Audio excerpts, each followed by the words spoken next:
sleeping around and younger boys to empower themselves. The money is there, but everything long before carrying the benefit of because we are close.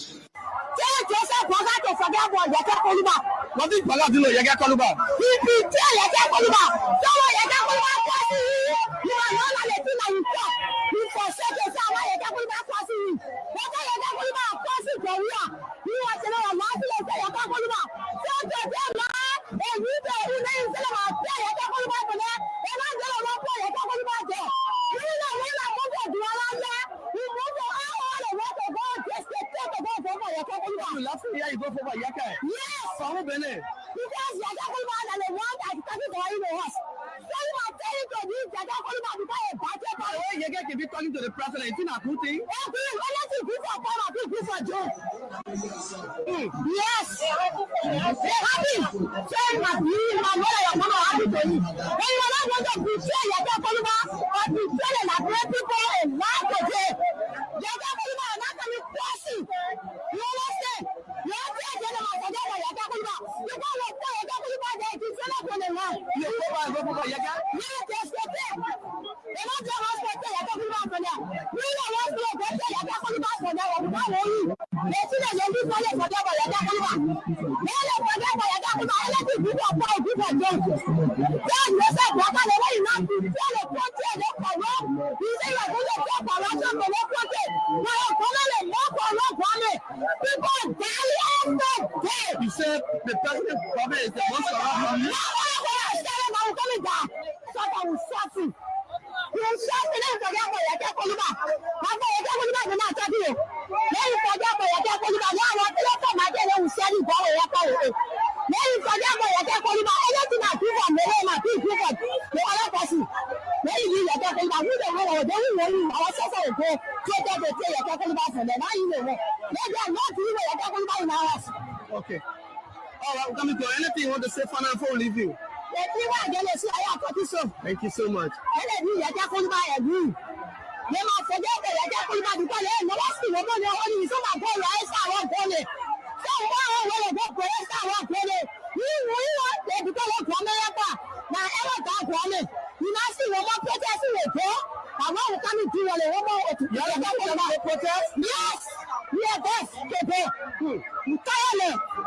You know, see, because some of us are going to say, "I want corner." They do our own day. And they tell the other police, they tell the one people will pull out advance. You can't continue for it. Tell him to forget about it. Can't call him out. Okay, Hello. Yeah, man. My son, you made mistake. What's that? I heard you last night. Me and Kun indeed to move Pupa. Absolutely, after the whole election. And in my corner, if you hear my preaching most Sunday, you will conclude that I'm right. Will you rescue as a nomenclature after winning? The workers, I don't even answer my phone. They don't pick me up. They don't lay me down. They don't even have time. I don't talk. Yeah, I don't talk because God knows why it's happening. And everything I will accept it because our son, who is vice president to him from Nimba, the Nimba people will not understand if I start hating on Breaker. The Senate started a trap of Breaker. When we have wrote, the Senate did a comprehensive report of their findings and attached the Supreme Court ruling and the amnesty law and everything. And the position statement for those commissioners who decided from Brady to where and said the way forward is a Panama House discussion for peace. Then when Breaker come now, he is deceived by coming there, the Dillon there, Nombi there, and he's now where he's just thinking all kind of way Breaker, all kind of thing. He want to go after people. Then, you know, the CDC still control the lower house, the upper house. So they went talking away, some kind of thing they did, but they did a resolution that passed because of money crossing. Yeah. Then they sent it to the Senate. Then something happened. Wow! What are they almost signed to Yombi house? Then they brought it that Tuesday morning. They didn't tell me they had it for me. Oh! Then when I heard what was happening, It will remain 2% to sign. Our me, our Bani, Jim Bani. But when I went to Kum, I said, what is going on? You were here when we had sent paper, and you were here with our own leadership, and we sent the report with all documents, legal documents, to guide where. Then Baka benefited from the 2010 decision by the Supreme Court to be involved in the election in 2011 because he was not to run with them. You're right. He benefited. You're right. Then after serving our Bible for 12 years now, he's now president now. We finish campaign for that home, then he wants president. So what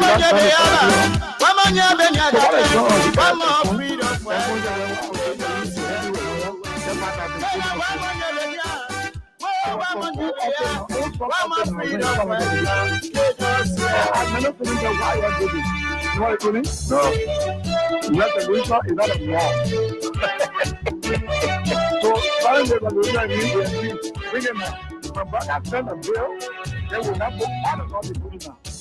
When they were coming, they said they were freedom fighters. When they were coming, they said they were liberators. But when they came, you are a salesperson. You're selling a commodity. You are a product. Your job is to what kind of people they see? Did you think I What kind of people? Or did you think I had You freedom fighter, you raping our freedom fighter, you killing our children. Freedom fighter, you destroy our country. No. We say we itemize. We in all Nigerian and rejected. You could rescue because how could you rescue the country when you ever rescue your own finances?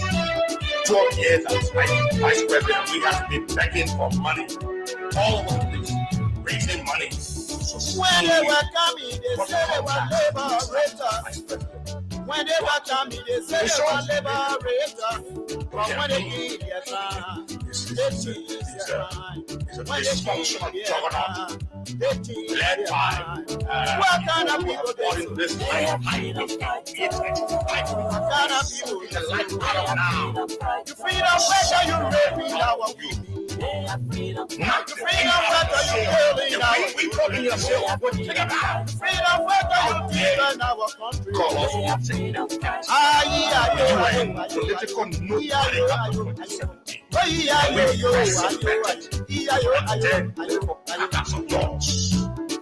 You show us ingratitude and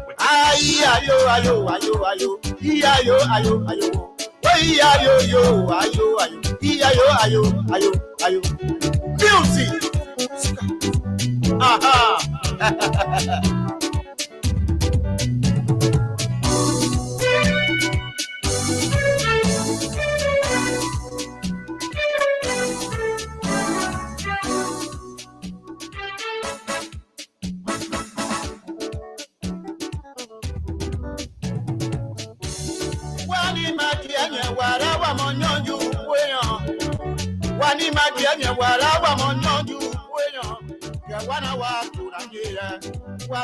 Oh, yes, indeed. What a great day. And of course, an exciting moment. It feels to be back behind these microphones, to engage on the issues that matter to Liberia's growth and development. Good morning, just wherever you are. A bit of rain, but again, understandable. Good morning, and of course, a pleasant welcome to yet another intriguing conversation on the nation's premier breakfast platform, the Freedom Money Rise on Freedom 87.9 at the People Station.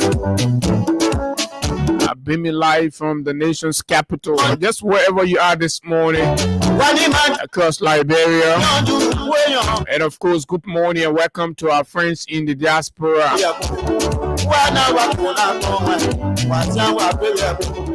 Welcome and welcome. Today, as always, promises to be very fascinating. As the political atmosphere takes shape and everything is gradually setting in the right places, it is important to begin hearing from the actors and the players on the field. We have done all that we can to sustain and, of course, keep the eyes of the Liberian people open on the failures and lapses of this government. They wrap their lies and failures in deception, making it difficult for the layman to understand what is actually going on. But yes, credit to all of us, our courage, determination, and fortitude in insisting that the light remain on for the Liberian people to see. Not the Chinese light kind of thing we're talking about. But look, man, at 9 o'clock, the Youth Congress of the Alternative National Congress, the ANC, will be here to have breakfast. It is important. It's going to be a very fascinating discourse. I think this should be the second or third edition of this State of the Youth Affairs, or just whatever they call it. Aliyu Kiadi will be here again. Remember, you were here last time, and it was a great debut on the show. It's coming back for the second time to sit in the hot seat. Probably this is going to be even more engaging than the first one. You know, when you get a screenshot, you gotta work on it. Terry, a regular Terry. Freedom fighter, you killing our children. Freedom fighter, you destroying our country.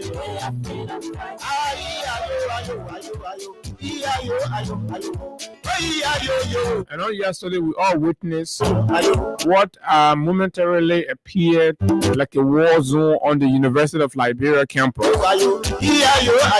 Stone throwing, fierce engagement between the students and members of the Student Unification Party and, of course, the Liberian National Police.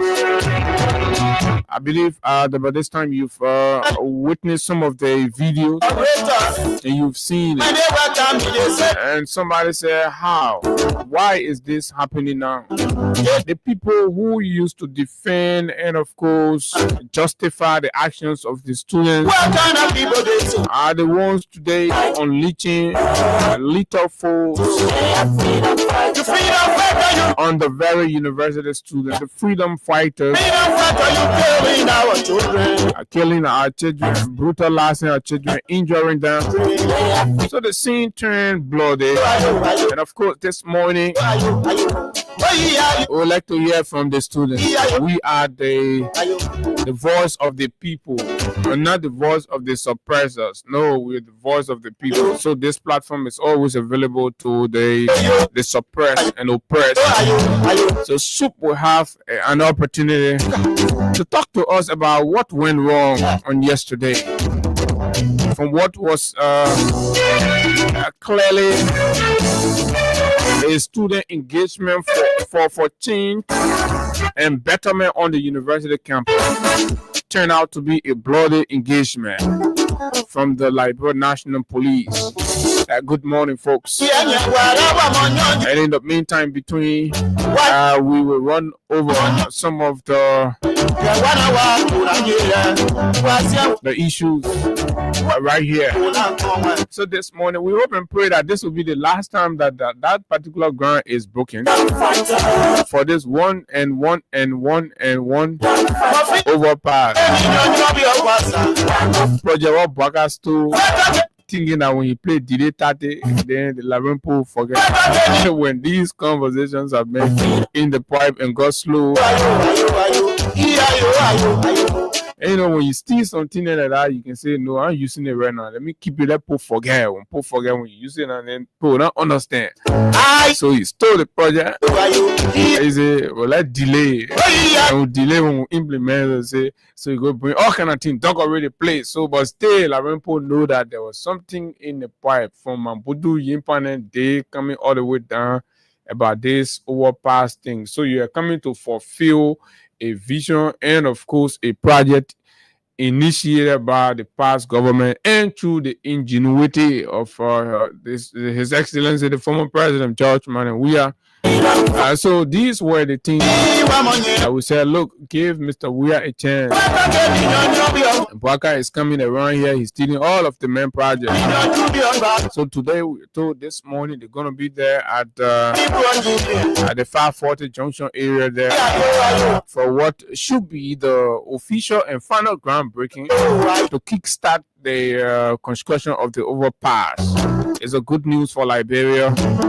We've long been awaiting this, and so we want to commend Bwaka for being far-sighted enough. When you look around, you can find anything for yourself. You just go and complete your main own. It's a good thing, and you know, yeah. So congratulations, Bwaka.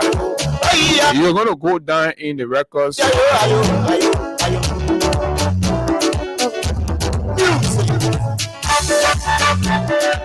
As the project rule that implemented and executed all of the unfinished projects. Oh yeah, credit to you. One of the men unfinished will not see one new project for himself. Besides Chikizu factory rule. But look, folks, this is it. And of course, today the cash giveaway is big. Like we started on yesterday, and good that you're already living up to expectation. So for $50 Liberian or say for $100 Liberian today, you can win 10,000, 50,000. Let me see, 10,000, 25,000, and of course, so the list goes on, right? For $100 Liberian. So grab your phone, whether that button phone or that smartphone, that *255*1#, *255*1# on the smartphone only, and then you're qualified to win either of the prizes. So we have the first winner category, the second winner category, and of course the third winner categories. Hey guys, good morning, welcome. Good morning to you, Abu, and good morning to Liberians following us. It's good to be back here. We are back here to continue with the Liberian people's job. And like Abu said, too many things to talk about. So all that you have to do, as usual, is to just invite someone to listen along. If you are riding your keke and you're following, all you have to do is to increase the volume of your monitor in the keke. If you are on the taxis, the driver, if you are, just increase the volume of your monitor so that your passengers can form a part of today's discussion and at least have first-hand information, the undiluted truth. So yes, it's good that we are here. And like Abu said, today we'll be giving out, since today is Tuesday, we'll be giving out 10,000, 25,000, and of course 50. That is if we can meet the threshold. And don't forget also, schools are reopening now. So our partners have said they got this back to school promo. And the back to school program is for all of you who continue to play. You've played before, you continue to play this program, and that is part of you. So all you have to do, just continue to play. And when the draw is done, you stand a chance right here to win 100,000 scholarship form, 100,000 as the grand prize. 100,000 scholarship form, and then the gold prize is 50,000 for a semester form, and then silver is 25,000 semi-semester form, and then cash prize that will require the transportation will be given out to several persons. So all that you have to do, you've been playing, you want to continuously play from September 1 until the time is announced for the final draw. Continue to play. The code is *255*1# for those of you using the button phone. Say that again. That's a new promotion, right? Yes. So yes, this new promotion is called the Back to School Bonanza. The Back to School Bonanza will be giving cash prizes in 4 categories. Okay. So the first category, which is considered the gold or the grand prize, is for 100,000 scholarship fund. So if you are lucky to win that 100,000 scholarship fund, Back to school. Okay. yeah, you can take it to your. Let's say we'll go to your school or the school your child or children are attending. If that one you get, we'll go to the school that your child attending. If you get more than one, yes, we'll go there, and then 100,000 for people that get 3 full, depending on wherever you can win. But what will happen is we'll go to the school, we pay this money. So if, for example, your child is paying 20,000 this semester, and maybe the child is in 8th grade or whatever. If just a child you get, that money will be deposited. Yeah, it will be deposited until the child 5 years scholarship. So you do the calculation. That person's school fee will be there for 5 years. For 5 years. So that 20,000 you pay per year. That 20,000 you'll go for 5 years. So that is the grand prize. The grand prize, and then the second prize that is called the gold prize is for 50,000. Mm-hmm. That is called the semi fund. That's the semester. The semester fund. So that one will be also going to be deposited in the school if your child's school fees can exceed 50,000. It will be deposited there. Then the next semester you go there now you get right on the one you already got there. And this semester it also depends on the school. The school your child is in. It's just it's just categorized in this manner. Yeah. If your child is in a school where probably pay 10,000. You pay 10,000, right? Yeah. So that five you semesters. Go 5 semesters, right? Pay your first semester 10,000, so 10,000. Yeah. Money be there until the money is exhausted. But just know that the money will be deposited for that child, right? That you will designate, and then the money is paid for them depending. And then the silver is 25,000. That's a semi semester fund. That one at 25,000. The same thing applies. Okay. And then they want we call the transportation fund. The 5 cash prizes. Yeah, the transportation fund is called the 5 cash prizes. So after all of these things, not everybody will reach the higher length. So we also decide that we give at least 10,000 to several other persons. That will call the transportation fund, but that one can also be used to pay school fee. But whatever we want to pay, but from our end, we call the transportation fund for 5 persons. So the transportation fund, when you win it, you receive 10,000, and that way you can use it for your child's transportation to school and all of that, from to and from school. So all you have to do, if you've been playing from now, today is the second. So if you started playing from the first. Because last month we had it's last month it started from the first all the way closing to the end of the month, but they will come out with it. Yes, they did that. The final draw will be announced. But all of the times that you've played between yesterday, the first, up to the time the time that will be announced for the draw, all that playing you play, when we call you, we tell you, say, oh, you win 10,000, you win 5,000, you win 25,000. That one not part of this program.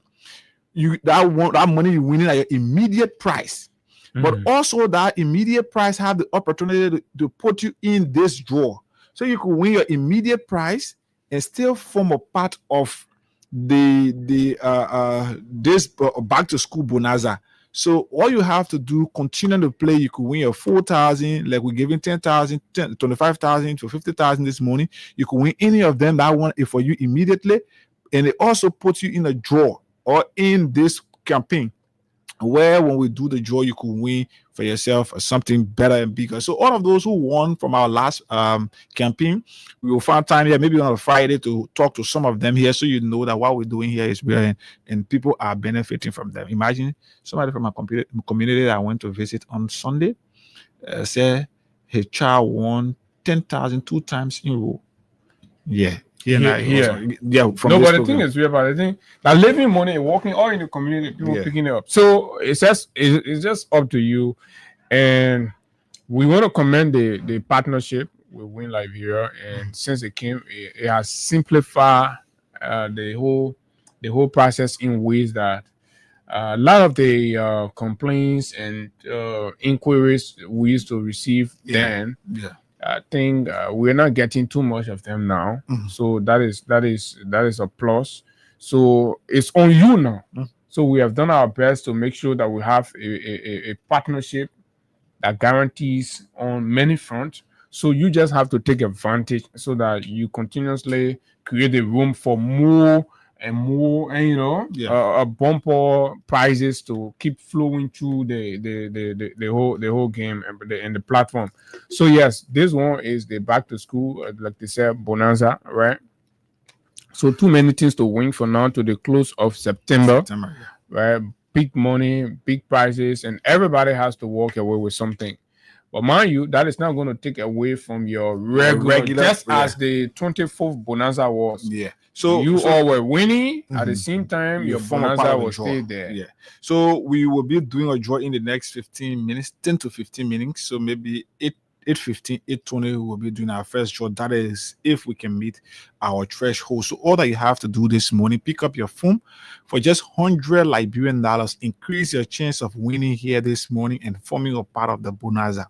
So you pick up your Lone Star Set MTN mobile money phone, and that's *255*1#. If you are using the button phone, that's *255*1#. And then you be ice the currency you want to play from. You select the currency, either 50 cents USD or 100 Liberian dollars. If you are playing using your smartphone, that's *255*1#. And then the same thing, you'll be ice the currency you want to play from. Then you can select the currency. But every time you play 100 Liberian dollars or 50 cents. So you could choose to play 5 times using 50 cents. So you'll be talking about $2.50. You could choose to play 5 times using your Liberty. You'll be using 500 LD. But the more you play, the better your chances are. It increases the chance of winning here on the program. So it's up to you. 6 minutes past 8 o'clock, 8:15, 8:20. We can check to do our first draw to give out at least the first 10K to somebody here this morning, or 5K, whatever it is. Okay, so this is it. Crime Stopper Liberia. We come back. We rumble through the issues. This break.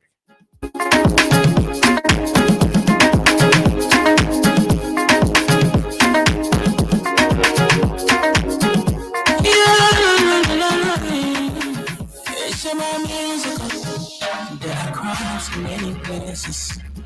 In every community, you can see.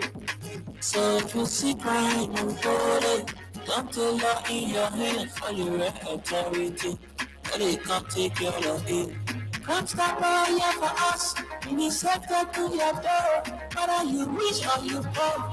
If you see a human attack, enemy you check. You wait for your safety. If you see it, don't keep it. You must call to report. Stop the people bringing safety to your door. Stop it, cry and make it peace for them before. Stop Liberia, from the center to interior. People are safe, they stop it, crime for all of us. Stop the people bringing safety to your door. Stop it, cry and make it peace for them before. Stop Liberia, from the center to interior. People are safe, they stop it, crime for all of us. Crime Stopper Liberia is your community crime fighting partner. Don't take the law into your own hands. Remember, if you see a crime, report it. This is a message from your own self, old man Sam Cyan. Crime Stopper, the people bringing safety to your door. Crime Stopper, stop it, crime and make it peace for them before. Crime Stopper Liberia, from the center to interior. Crime Stopper, people are safe, they stop it, crime for all of us. Crime Stopper, the people bringing safety to your door. Crime Stopper, stop it, crime and make it peace for them before. Crime Stopper Liberia, from the center to interior. Crime Stopper, keeping us safe, let's stop it, crime for all of us. Okay, Crime Stopper Liberia. And folks, so welcome back. This is it. On yesterday, too many things happened. And of course, the CDC made or held its first post eviction press conference, so to speak. Yeah. Right, since the eviction of the CDC from its Congo Town headquarters, the leadership, and of course, spoke to the press officially for the first time as a political party. There've been individual reactions and responses and all of that to the situation. And in a nutshell, the CDC generally slammed the Bwaka Kun government for its reckless and, of course, wanton abuse of power, right? And took a strong, shot at the government on a lot of fronts and all of that. So it's contained within the statement, which we will try to summarize. And at the same time, when we all wake up to this viral social media claim, and of course, allegation, so to speak, about the purported donation that was made by former President Ellen Johnson Sirleaf, which when Ellen spoke on yesterday in a very fierce and, of course, angry tone, denouncing the possibility and, of course, condemning the allegation and the source of it.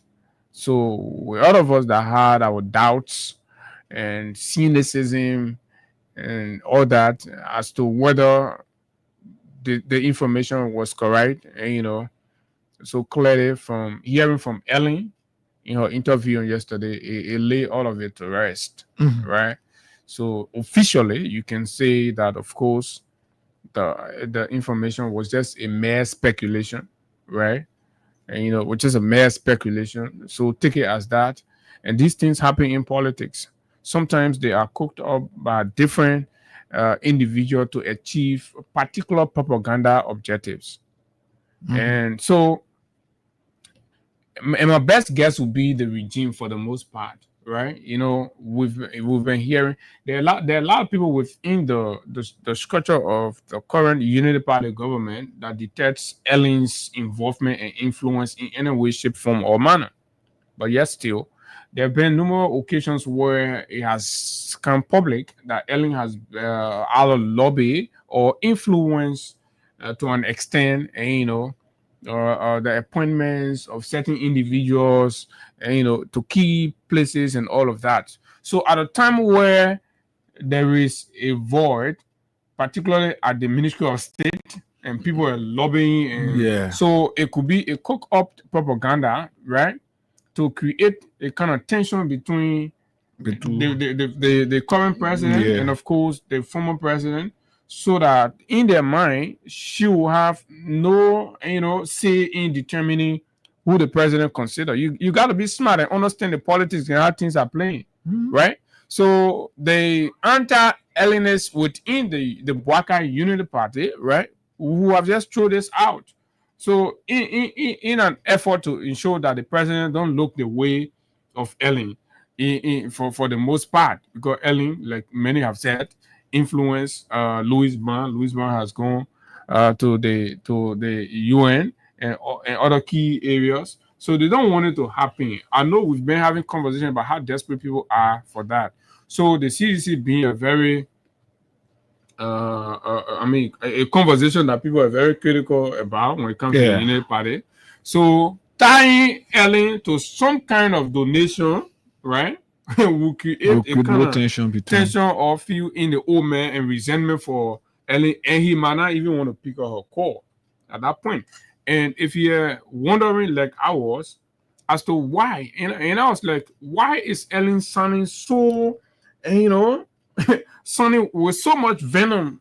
Like she's like this thing has been happening. People are trying to block her way or block, her contribution or her attempt to solicit or to lend some assistance to the president, her former vice president and all that. People don't. So people are always trying to. So it's like it has reached a point where the old lady thing. This is some nonsense, and it has to stop. And so basically, critically listening, and I think this is exactly what it brings home for me, right? Like this has been a trend, and she's been quiet on it, and it's kind of like.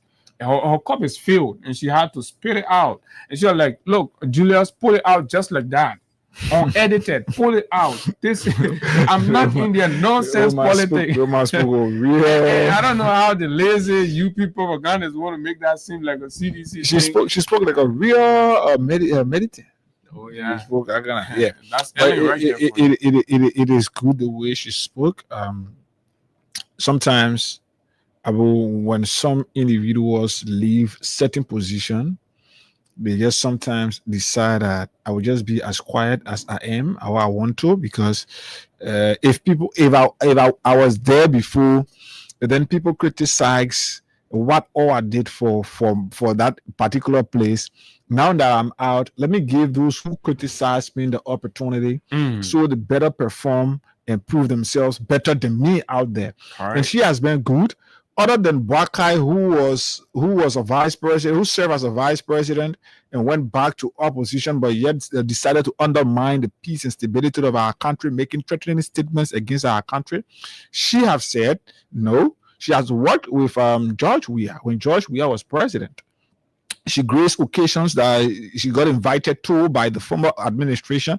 Under this administration, she has done so. As to whether the government have been continuously inviting her to engagements, we at least one or two occasions she has been able to attend to or form a part of some programs organized by the government. She has not been involved into helping to undermine the peace of our country, criticizing people. She has always worked with people, like we said. So all of these things, the Bakai administration is uncertain, Abu. They don't have an understanding of where this old man loyalty is. So that stuff we saw around here could be an orchestrated plan to get at her, so she speak. Then they can understand about where the old man is standing right now.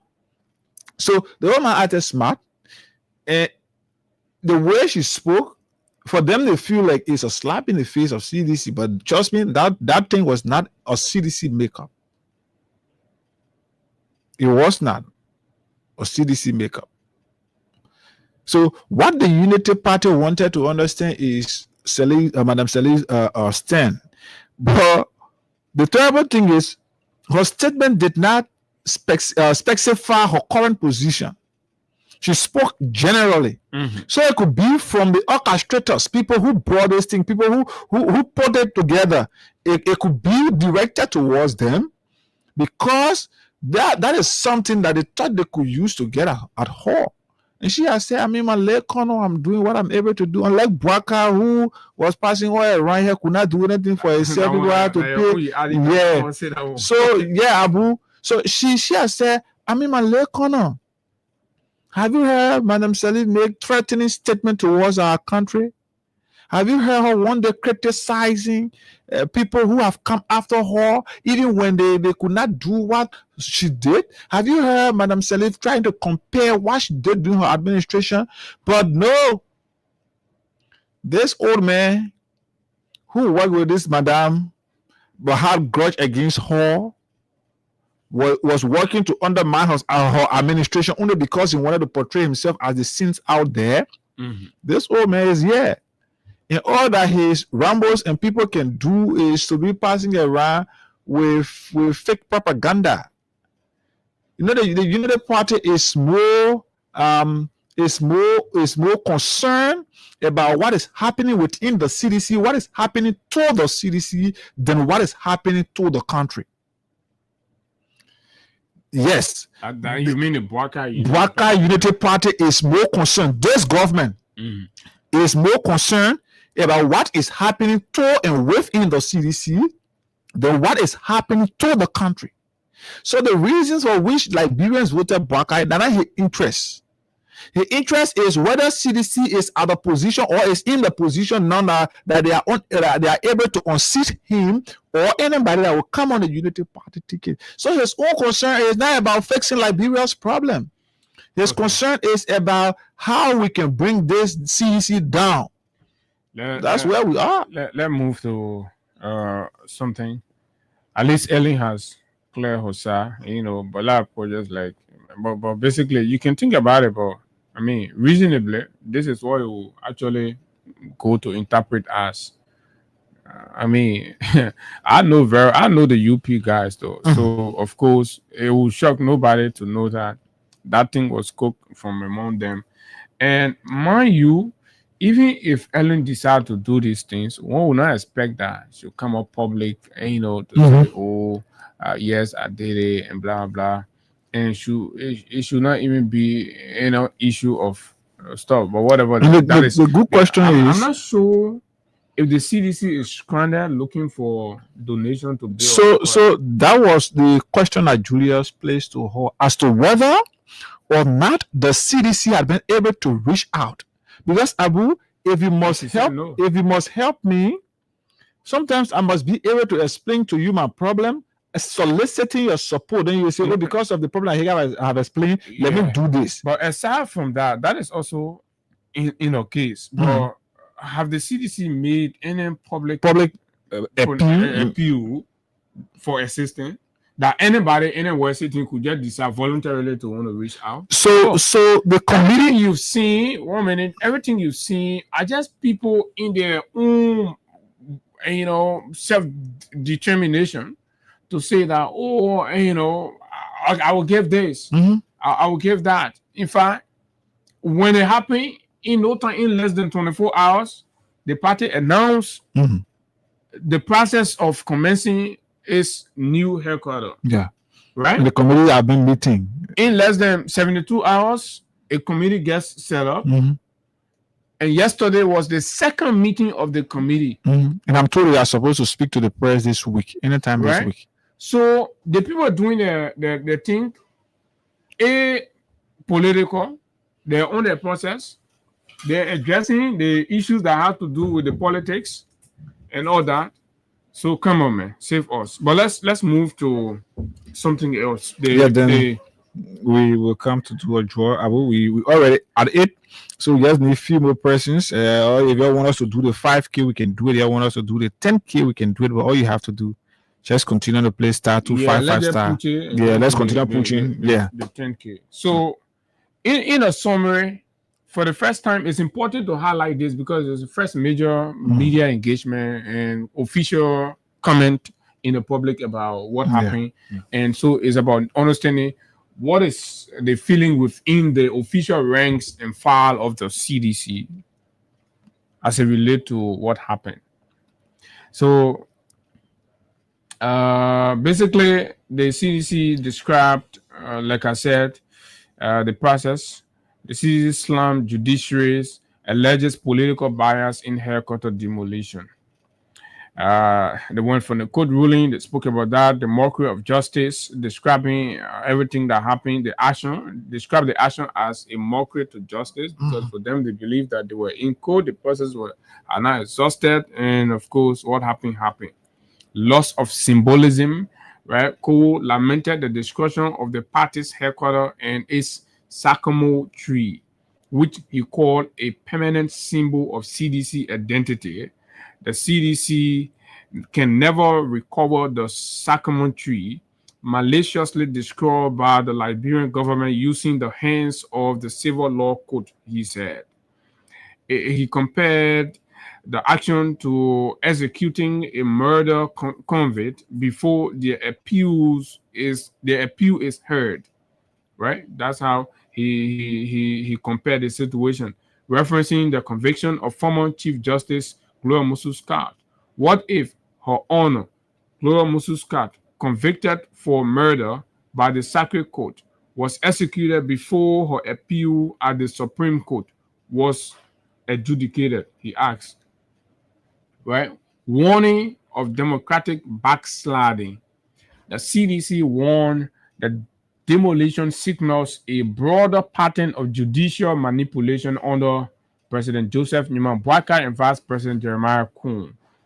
There is a serious threat to peace, stability, and democracy when the judiciary becomes an avenue for political manipulation, Cole said. Liberia's history is replete with pretense of justice leading to the breakdown of law and order and the abuse of power that sparked civil wars.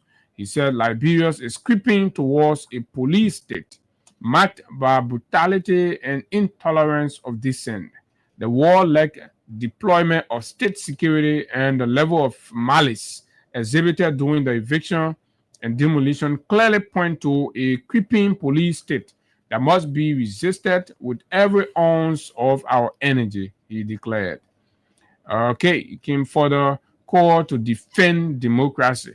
Drawing parallels to Liberia's past, Cole urged citizens to resist what he called an assault on political freedom. Today, it is the CDC and its members. Tomorrow, it could be you, he said. Mm-hmm. Speak now before it is too late. We must unite to protect our 20 years of uninterrupted peace and democracy. He vowed the CDC will remain resolute and unbending in defending democracy. A creeping dictatorship will not be allowed to flourish, he said. So basically, this is the point that catches a lot. Do you think the general public will view this thing as a collective and thing that everybody need to rally, or the sentiment out there will most likely be, oh yeah, that CDC thing is okay, it's CDC, in spite of the identified democratic breaches, and of course missteps and all of that, and the apparent indication of a creeping sense of dictatorship within our body politics and an attempt to stem one-party oligarchy, to reintroduce that one-party oligarchy. Mind you, recently we've been getting information that the resuscitation of the True-Wing Party, right, that you have seen recently, with painting of its haircut up, putting new sambo and all of that, is being financed by the Unity Party. I've kind of gathered that from a very authoritative source. So this is where we are.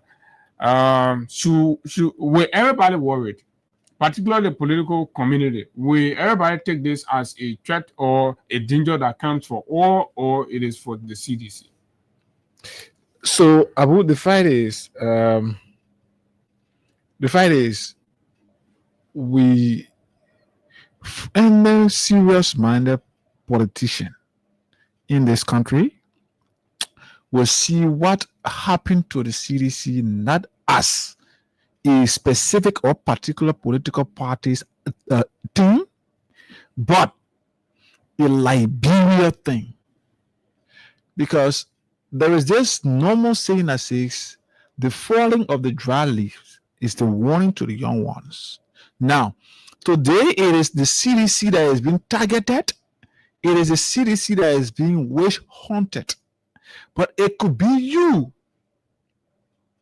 It could be your political party.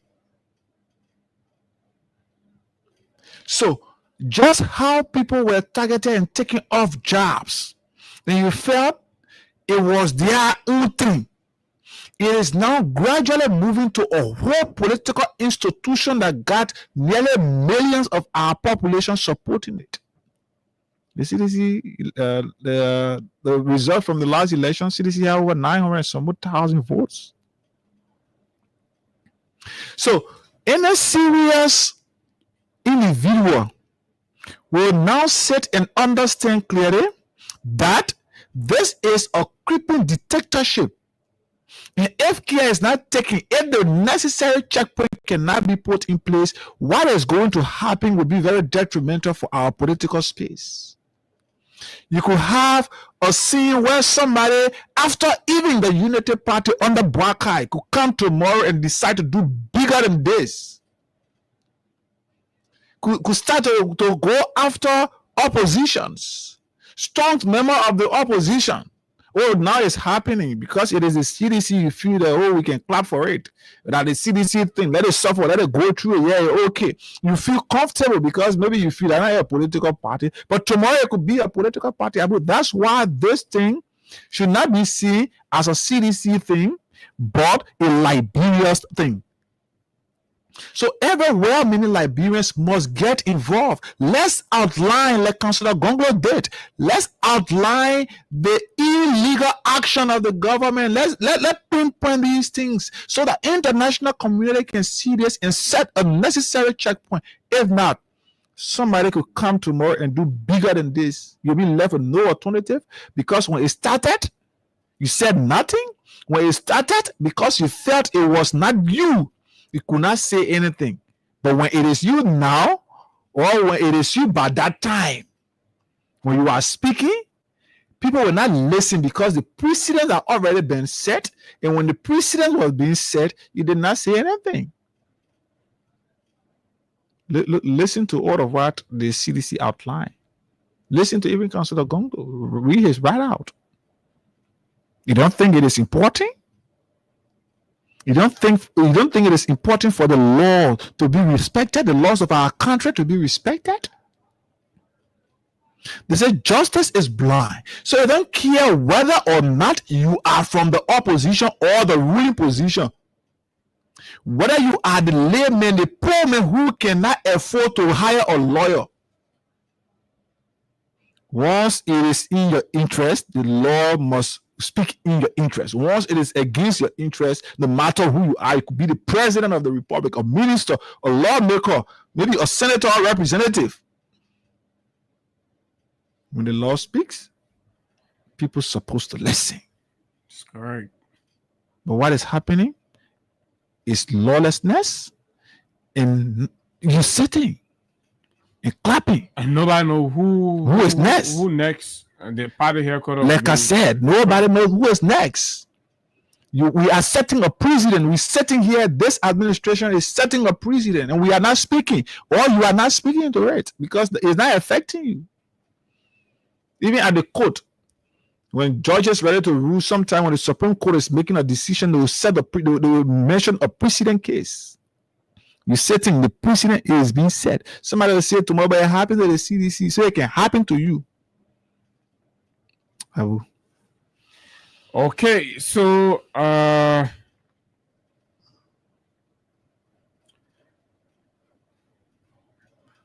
so this is exactly where we are, and so okay.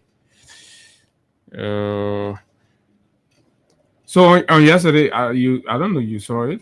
I stumbled across something, right? I stumbled across this video of an immigration officer speaking to, I don't know the people he was actually speaking to, but then where he was telling them that with what is happening in the whole drugs business, you won't do your drugs business, you must do it in secret. I share it. Oh Lord, I share it here. Let me see. Right? Say you won't do your drugs business, you must do it in secret. Because when you call me, I will not go there. So yeah, listen to this. When you want to do your drug business, Harley, but when they catch you, don't call me there. No way. See, everywhere now they catch people carrying the sub people drugs, right? They say we should not call any drug business. When you want to do your drug business, Harley, but when they catch you, don't call me there. No way. And this was shared by Punch FM on their page on last evening. And this is an immigration officer, right? Senior, say the deputy controller of the Liberia Immigration Service, Jacob Jala, was caught on camera openly endorsing the secret sale of drugs, an act that exposes deep-seated rot and protection that traffickers enjoy within the security sector. In the footage, Jala is heard instructing traffickers to cancel their activities, declaring they are catching people for drugs. So if you won't do it, hide it. If they catch you, do not call me there. So it is coming out. And you see, Liberian people, the truth and the fact can't run away. You can't hide it. The deputy controller at the Liberia Drug Enforcement Agency met in a meeting with alleged drug traffickers, warning them and telling them, look, I see how people going to jail for drugs. You won't do your job in it, hardly. How many more people will come from the very Unity Party government that our hands are caught in the drug business? Somebody spoke to me and told me that, look, say of the joint security, the immigration is the number one facilitator of drug trafficking in the country. The LRS people, so don't see them. Say a ratting among them. They're the one can, the money in the borders and all the places. Yeah. So they can coordinate, facilitate. So the immigration people, the LRA people, the custom people, right? All these people. Even I'm told the people you can see that ambulance, blah blah blah, making heavy noise sometimes. But in their car, then it can be right. Ambulance are all over. That one nobody can argue. The number of ambulance we see in the country, we see private plate on the way, it gets serene. Private plates and all gas serene. You low inside, you see Chinese men there. You low inside, you see Nigerian men speaking in Nigerian, but serene on the car. The security system, Parker has feel like brought on his fight against drugs. Listen to the new officers in charge taking over yesterday, talking about everybody will do drug tests, and they started. Those are not the solution. The president and the vice president, all of them said they were taking drug tests there. So you've tried that method before, right? You've tried that strategy, you've tried that method before. It has not worked, and this is where we are. So the last and final update I want to give us is with what we spoke about yesterday about the General Auditing Commission and, of course, the Ministry of Finance. Audit is a system, is a process, and it allows for due process. It's a whole judicial process where the accused has an opportunity to be heard. So when the auditor commences the process, they send the report to you, who that the auditee. They send it to you for your response. And that your response must include all of your receipts and justification for whatever they have uncovered. Then when it goes back to them, then they do comparative analysis with the legal framework and due diligence requirement. So you might have done this. The money was set aside for a few, and you went ahead and bought computers. So there is a law on that, on how you are supposed to shift, government priority or spending priorities. What are the processes you're supposed to exhaust to ensure accountability and, of course, due diligence? So if you violate that, it will also be indicated in the auditor's response. So that's how it is. So no auditee, after going through all of that process, should come back and say they're responding to the auditor, the audit report. It makes no intellectual sense. So it is a complete cover-up and a political chicanery designed to deceive the Liberian people once more by this overhyped, good-for-nothing finance minister who, since he got there, he barely understand what he's doing, right? Violating laws, paying money anyhow, approving all kinds of clandestine procurement, and servicing all kinds of checks. Look, mind you now, there is a history of Gafon at the Ministry of Finance and these kinds of dealing during the Ellen era. There was a time where there was some kind of $5 million noise around Gafon where checks were raised without voucher. So there's a history of the man. So this is similar to that. We read portion of the article from the newspaper yesterday, where the $2.8 million we were talking about, there is no receipt, there is no I don't know, delivery note, there is no whatsoever. Nothing at all. So this is exactly what they used to do. They used to do it. Then you have this guy, the former District 17 representative, was the deputy controller, and all of them, they know that they are clicked, they know it, right? So they will basically go ahead, right, and write checks without going through the due process, because the process is you have to raise voucher. The voucher will include all the justifiable documentation and the purpose for that spending. So they will go ahead, they will raise the money, go to the central bank, collect the money from there. So when auditor goes in, auditor seeing the money left, right? But they're not seeing voucher, they're not seeing a receipt, they're not seeing nothing. So people normally do that. When Gafone were in that ministry on weekend coming, that was when the men used to do those kind of things. Yeah. During the weekend, they will go, they will sign check, they will do check 50,000, 75,000, right? I challenge them to come and say, oh, this thing didn't happen. We'll pull the records out. So when we hear it, they won't now hear somebody say, oh, Ministry of Finance respond, Ministry of Finance communication team respond to. It tells you how you can respond to audit report. You think we stupid back in the country? When you had a time the audit was going, you responded with evidence, documents. But you responded at that time, and your response were insufficient, right? Were insufficient, and the findings came out. Then you say you won't respond because you won't deceive the public. So whatever response the finance ministry is making is immaterial. It has no bearing. It has no weight. What stands is the audit report that they had the opportunity to respond to, and they said they had no documentation. And somebody say the audit report did not indicate that money got missing. So if you took money out of the system and you refuse to give proper accountability for how the money was used, right? So don't make it like the money lost, everybody looking for it will not see it, no, right? Y'all took the money, but we went there to establish why you took the money for. You can't give a document as to why you're taking for. So you stole the money got missing. And nobody's going to listen to any kind of cook up response from you that have no bearings, it has no weight.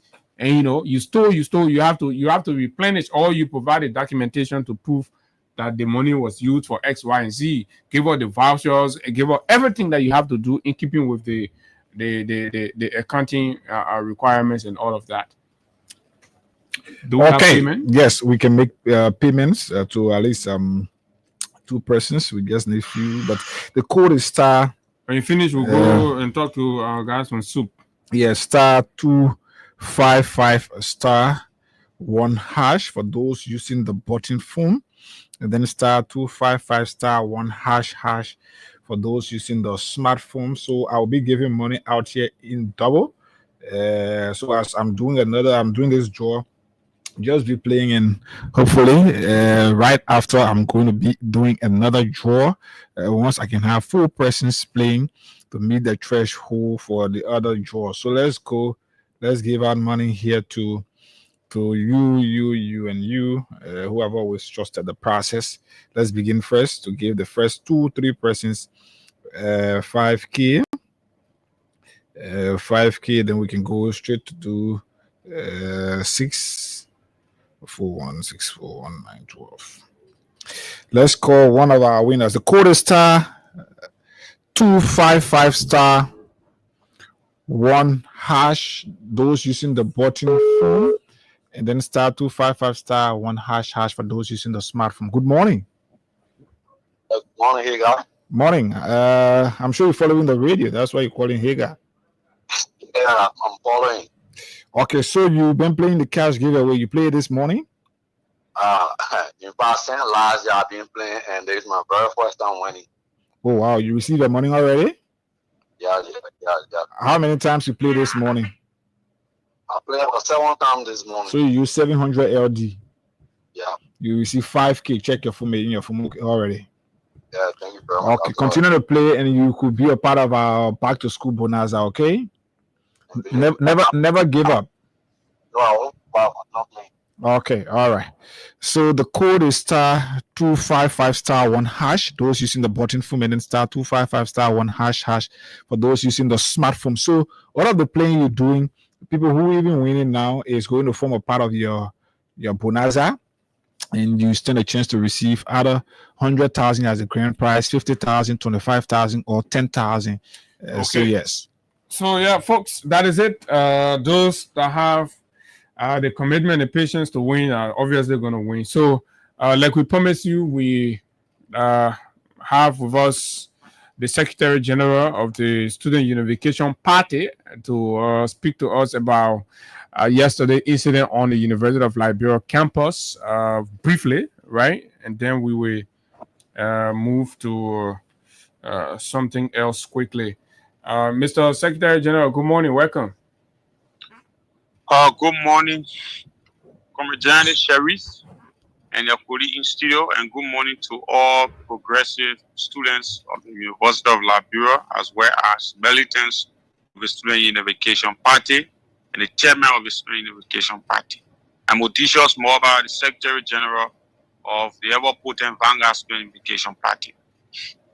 Odysseus, for the past days or week, your party have announced that they were going to stage this protest, calling for the removal, or if you may, resignation of the university's president. So on yesterday, we witnessed what turned out very bloody. You'd like to tell us how the whole situation became what we saw? Yeah. Let me say that yesterday protest was just the beginning. Like we said, there will be consistent, unspecified actions in ensuring that the president of the University of Liberia resign or be dismissed, because she has failed on all counts and we have all justifiable reasons. So yesterday we peacefully assembled at the main campus of the University of Liberia while parading the campus, and the police invaded the campus unlawfully, chasing students, attacking students, using tear gas, and using net on one of the comrades that was caught by them. If you see the comrade that is on Facebook trending hand caught, it was a police officer that used net on his hand. We see this as unfortunate. It's an affront to our right to freedom of assembly, and the government has no interest in protecting the rights of the students. The government has resolved to authoritarianism. The government has resolved to dictatorship. What did you do? What did you do? What did you do that prompted that reaction from the police? We did nothing. We paraded the campus for the fact that we were on campus, prompted the police to come in on the instruction of Gregor Coleman to chase. Did you attempt bursting into the president's office, the Cassell building? There was no attempt to burst in the president's office. We were parading peacefully in front of the president's office. Who took the weatherman on the campus? Who took the weatherman on the campus? There was a weatherman arrested yesterday with his machine. The party does not have any clue to that, and there's nothing linked to the party or the weatherman on campus. Like we said, we assembled on the campus very peacefully, parading and carrying out. You have journalists were there. We were informing the journalists of our position that my parents should leave the university. And this is a consistent action. Like we said, there are a series of issues we dealt with, including the failure of my parents to resolve the iron job issue, the lack of transportation on the campus, especially the federal campus. We run an entire semester of our single bus, treating the vacation school as equivalent to a full second semester, the unlawful dismissal of staff members, failure to adhere to 100-day deliverables, disparity of salary disparity. We talk about the secretary earning more than professor. We have all documented fact to that, and collaborating with the illegitimate board of trustees. And this is concerning, as well as the appointment of Lester Tenney, a very arrogant, corrupt individual who is presiding over. So you're protesting against the president. You want the president to you want the president to resign. Part of your counts is for Lester Tenney and his like to leave the university. Is that part of the count? Lester Tenney will have to leave the university because he is very incompetent to serve the fiscal affairs. There is a man who is consistently threatening faculty and staff, and in fact, the university right now is being run by Lester Tenney. Lester Tenney is the one who suggests to the president of the University of Liberia. You cannot run an academic institution with a political man who is all around the place causing or intimidating people. And this same man is advising the president to dismiss people illegally, to dismiss people and arrogantly run the university on a dictatorship. And so we clear her salary, she earned $15,000, and we have gotten all pieces of evidence, and we'll be waiting to have a platform with you where we'll be displaying all these our points.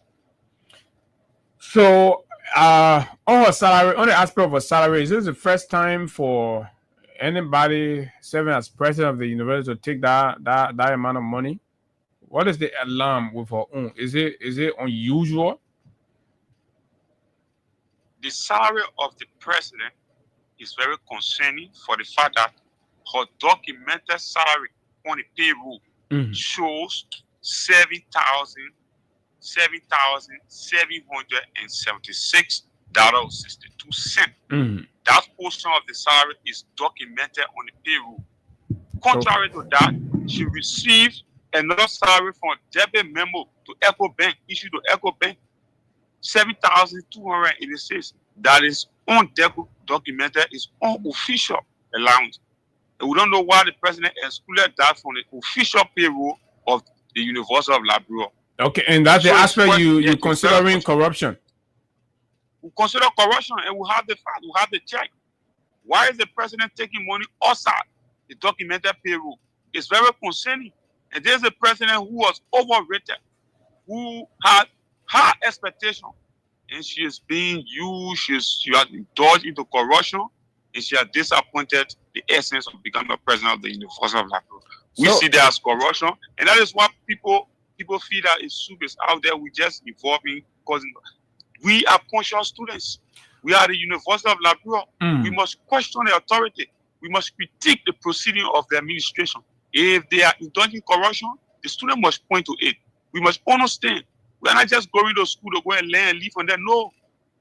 But that's just the violence and injuries and brutality. How do you justify that? Especially you have followed the history of the police, especially on this inept rebel coma. The police has been very unprofessional. The police have instituted chaos, mayhem, and brutality against peaceful students and peaceful Liberians. This is unacceptable. The Student Unification Party will be vetting official international panels, official communication to international panel, international community of the ineptitude of this so-called police that has been parading as unity party police. Instead of protecting rights and property, they are using the police to intimidate people and protect the authoritarian and dictatorial nature of the Bwaka-led regime. But the Vanguard Party, as we said, we will not give into any intimidation. We will continue our strike action and whatever way ensure that Mapanya leaves the university. Thank you so much. 1 minute just before you go. In as much as you're insisting, but the president, as we've gathered, have also said that she won't resign despite whatever insistence that you have. How that do is you? That is mere block. The party is clear. She cannot justify all of the counts were raised against her, and she has been entrapped. She has failed. You are standing in her way of changing the university to make it what it should be. You are blocking that. How can you change the university when you are taking 15,000 and taking extra money outside the documented payroll? How can you change the university when your own 100-day deliverable cannot be adhered to? How can you change the university when you are alarming with corrupt forces and illegal forces? To undermine the university, you change the university. What has changed since 7 months? Come on the campuses of the university. She has turned the university political. Even the vacation school, she is considering a second semester. Professors who taught the vacation school, they are yet to be paid. She is using clouds. She is using the social media to admire popularity and the sentiment of the people. We on campus, we understand the situation. Mapaya does not have any integrity. Mapaya is unfit. Your comrades are getting hurt. Your comrades are getting hurt.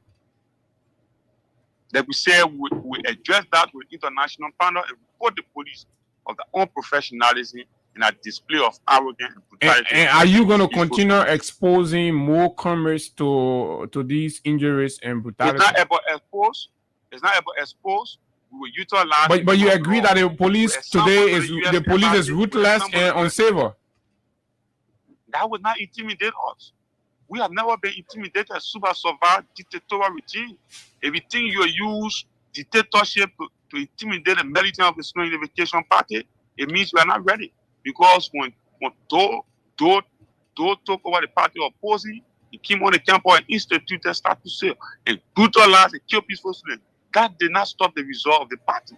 Along we believe that Mapaya leadership had no interest in managing the university. We are clear that she should leave the university or to have a smooth learning environment, protect the future of the university. We are not intimidated. We'll be OSA and we'll be OSA anytime. And there will be a specified revolutionary action. Okay. Thank you very, very, very much. Just briefly, just to hear, the students are insisting that they're going to continue their action. Yesterday, we were able to gather from the cycle of the university that the president has said that, of course, she's not going to resign. And in spite of you expect the woman to resign when she's making 14,000. Even in the Great America she from, she hear me that money there. No, but this other resignation is not about pleasure. So Abu, the thing is, the government itself is not in the interest of the people, right? Because in any society where the core now, I want to know where you're staying on the core. So that's where I'm getting to. So in a society where the government is in the interest of the common people, you always want to listen to the plights of the very people. So are the calls being made by the student community at the UL, is it genuine? Can we go and have an assessment of the physical structure of the area and the administrative structure and everything that is running? If indeed what they are saying are truth, then the government should be seeking the interest of the community, of the student community, and not a particular person. So in this case, the government, I don't know when our governments, any of our succeeding governments, right? I don't know when they will realize that violence is not always the means to calm national issues. The students got an issue. What the government should be doing is to find a way to sit with these students, listen to their plights, give them time, and then work on all of these things, or show them time that they can work on some of these things. I will look at the structure of the University of Liberia, go on the campus there. Is it in a better condition? So the call for her resignation is justified? It's justifiable. But she met some of those things there. So what has she done? It is not about, the party people still be passing around here telling us, at least when now 2 days, 3 days, 1 month after you took over Abu, it makes sense. You can say, well, I met this. But since you got there, what have you done? What are you doing that you can't speak to the public to say, we are doing this, we've reached this point? You can't be sitting there also because you made it there. So it's not of interest. What have they given her in terms of capacitating her to be able to? She should speak to the press. She should speak to the student community to tell them that all of what she's saying are all genuine. I've been making efforts. I've tried this. I've tried that. And it is not working. Then the students will know where to direct their action. But at this point, the belief amongst the students is that they have given her, or they are giving her the support. Central government is giving her the support, and she's not utilizing the opportunity and the finances to renovate or put the university on par with other universities across Africa. Abu, you cannot have the University of Liberia there, and then you're sitting there. The government is doing nothing. Make the students know. Say, all of these things are under consideration, but due to lack of funding, we've not received money for this. We've not received this. We've been able to put this before the central government, and they've not spoken to us about it. But you give us time as we continue to engage with the government better.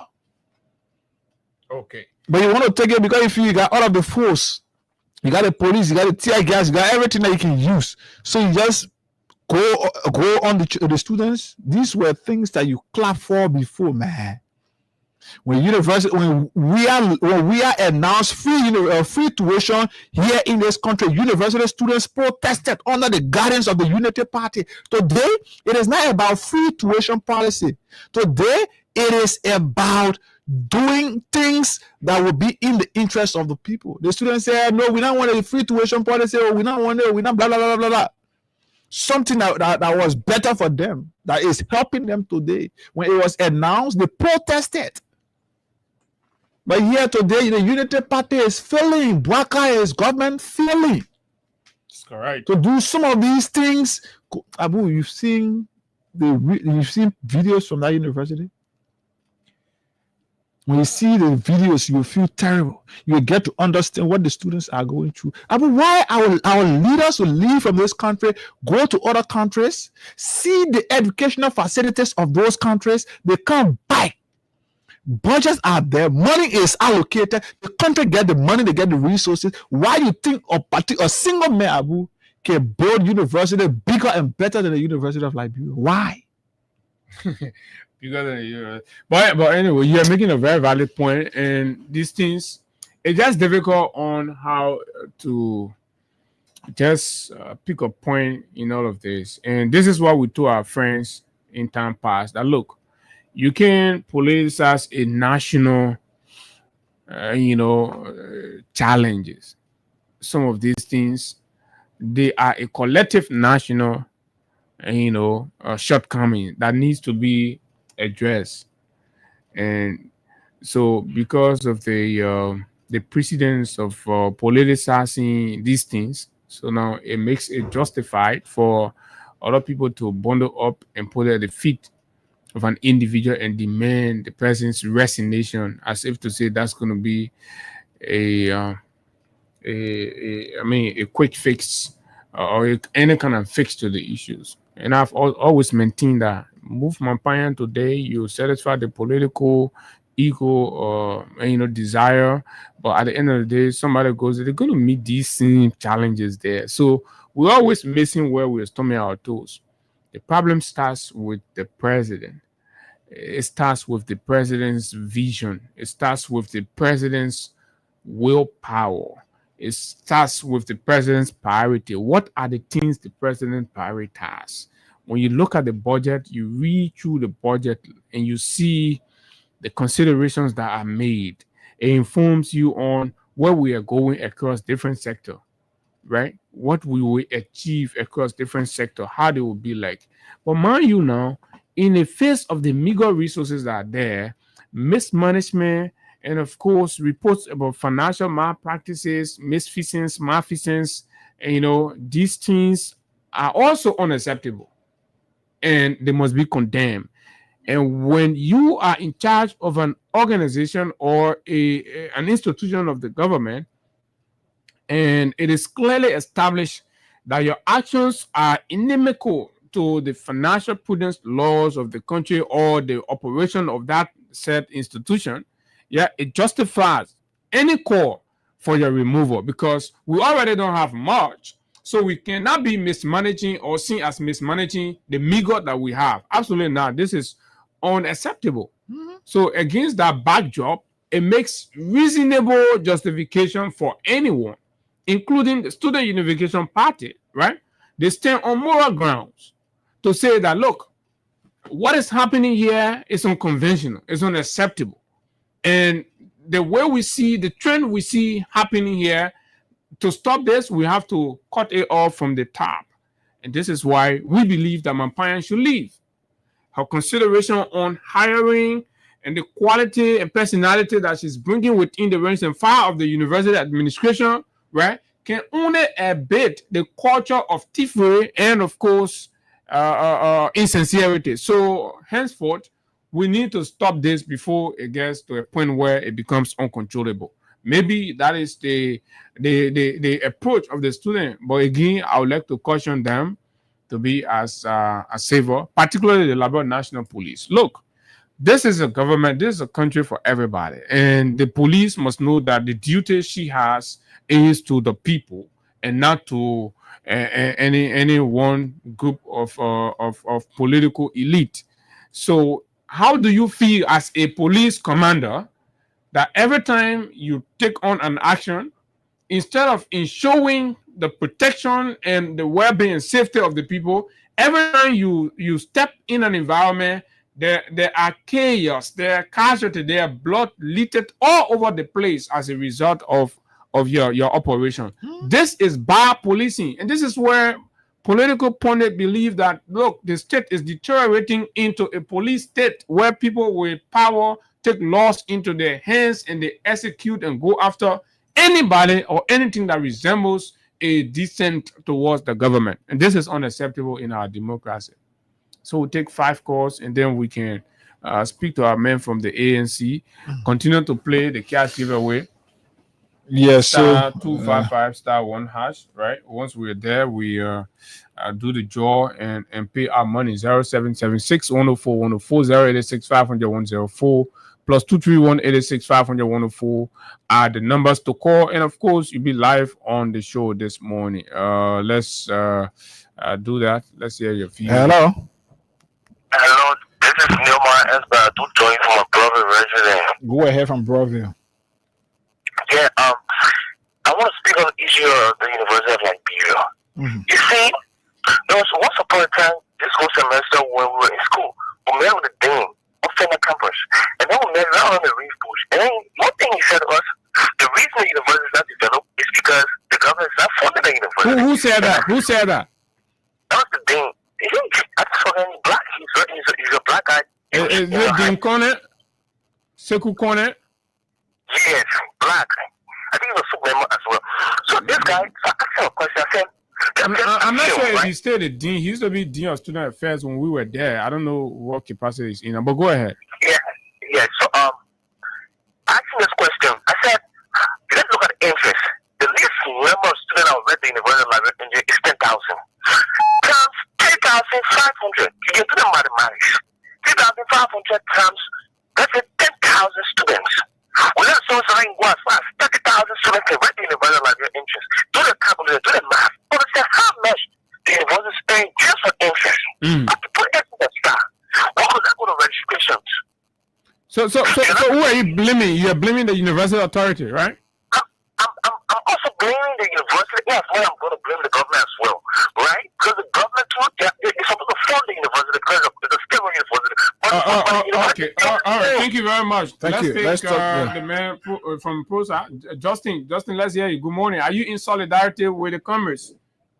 Good morning, Abu, and good morning to your co-host Hagar. And we must say good morning to the Liberian people. Good morning. And we are constrained to give our position. And there's one thing that we must register here. But you only get 1 minute. I'm not sure if you'll be able to state. There's one thing we must register here, and we should not get confused. You see, the issue at the university, there have been contradictions that have been flagged, especially from the angle of our institution on the issue of the poor infrastructure development of the university. But what we want to say here, and the Liberian people must get. Are you in solidarity, or do you agree with the Commerce call for Mampaya to leave? We want to say that the Liberian people must understand the truest nature of this particular version of soup. These guys, they have compromised over time. Yesterday, our institution, Honor George Weah, will be heavily criticized and called a regime institution simply because we call for a free tuition at the university. Today, the condition at the university, you cannot be talking about Mampaya when there are people within the government, Gafwan, people like Gafwan who were once a student leader, and also a veteran of the student unification. Why is SUB not calling out Gafwan? Why is SUB not calling out Gafwan? Why is SUB not calling on people like Jamile Pia, people like Kofi? So you think the call for Mampaya resignation is misdirected? It is a pay to play, and we know the GMX and we know the Chitamari. Who is paying SUB? There are certain individuals within the system that have been dismissed, and these individuals have paid the comrades you see on the university campus to instigate chaos, and these are the very people who are coming back to fight for those very individuals that have been dismissed. Is it your regular campus politics, or you mean? No, Abu, there is not a campus politics, and we'll be honest about this. You listen to some argument. If we are saying that the university should be transformed, yes, the university should be improved. That's been our core. But we must be honest. The government of the Republic of Liberia is responsible to provide budgetary support to the university to improve that place. We cannot be talking at this time. We will still be talking about painting the university. But now our argument should transcend beyond painting the university. We should not be talking about the university should introduce STEM education. We should not be talking about digital learning. We should be talking about better things that conform to modern day reality. So based on all of these, PROSA stands with Mampanya. And we want to say I want you to respond to that. Do you stand with Mampanya? Dr. Mampanya, sorry. Abu, with all of the emerging contradictions at the university, our institution has not reached the point to arrive at any conclusion to say that Dr. Mampanya should leave the university. Okay, fair enough. We have not arrived at that decision. All right, thanks a lot. So you still thinking, but other people feel their cup, their cup has filled. So they are going for Mampanya's head, Dr. Mampanya, sorry. I keep saying Mampanya, Dr. Mampanya's head. So, but this is it. So let's take this break. When we come back, let me squeeze this guy. All right, let me squeeze. Good morning. Hello. Good morning.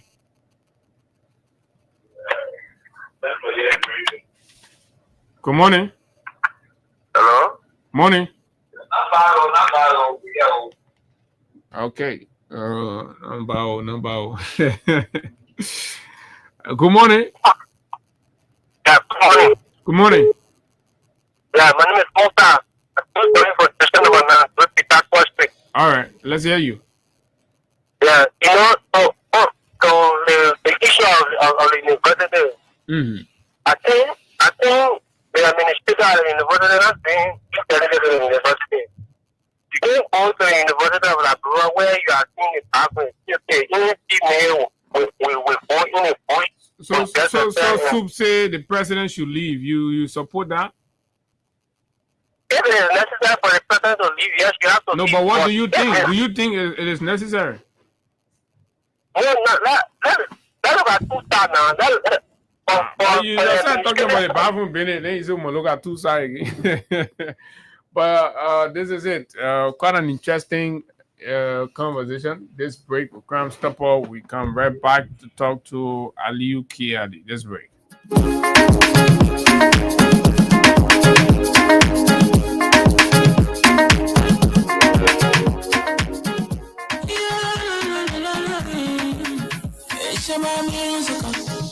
There are crimes in many places. In every community, you can see. So if you see crime unfolding, don't take law in your hands for your authority. But they can't take your lucky. Whether you rich or you poor, if you see a human packet, I mean you check. Do it for your safety. If you see it, don't keep it. I'm a part of it. Crime stop. The people bringing safety to your door. Crime stop. Stopping crime and make it peace for them before. Crime stop. Let's stop Liberia. From the center to interior. Crime stop. Keep me safe. Let's stop crime for all of us. Crime stop. The people bringing safety to your door. Crime stop. Stopping crime and make it peace for them before. Crime stop. Let's stop Liberia. From the center to interior. Crime stop. Keep me safe. Let's stop crime for all of us. Crime Stopper Liberia is your community crime fighting partner. Don't take the law into your own hands. Remember, if you see a crime, report it. This is a message from your own self, Old Man Sam Cyan. The people bringing safety to your door. Stop it, cry and make a peace for them before. Stop all Okay, let's bring this one down. Come stop all Liberia. Folks, welcome back to the final lap of the conversation here, right here on Freedom 87.9. So, as promised, we have already in our studio Mr. Aliyu Kiadi from the National Youth Congress of the ANC. Basically, the conversation is going to center around the ANC Youth Congress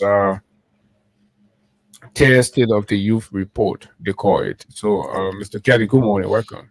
Good morning, Abu. Good morning to Freedom Communication. Good morning to your listener, the Liberian public. It's a pleasure to be here. I think this is my second time here, and it's always an honor to share the space with you. Okay, it feels good as well. And so, why do you say the State of the Youth report, and why is it there when it started counting? So we have had the first and second. The last one was the tear. Is it annually or monthly? Monthly? Yeah. So all of the issues that are happening in the country on a particular month, at the end of that month, we issue a report through a press statement. Oh, so you just started reporting on? Yeah. So why have you been all along? You just started 3 months ago. Yeah. So we have spoken at different intervals, but it has not been on this nomenclature. So the nomenclature came about when we all agreed that instead of us speaking on issues as they unfold, I think we should compile them at the end of every month, and then we speak. So what I mean, all of the youth leaders or the youth in the ANC not going to be having any kind of discussion. They're going to wait and pull everything together and speak at once. Not necessarily. There are issues that come up as provocative as they may be. It will compel the Youth Congress to issue a statement. But in terms of protocol, in terms of how we intend to organize things, we follow the different issues of the day. If there are pressing issues, obviously we'll come out and speak. How does this set the Youth Congress apart in terms of its approach and communication and politics? So it speaks to organization and giving people responsibility to follow issues.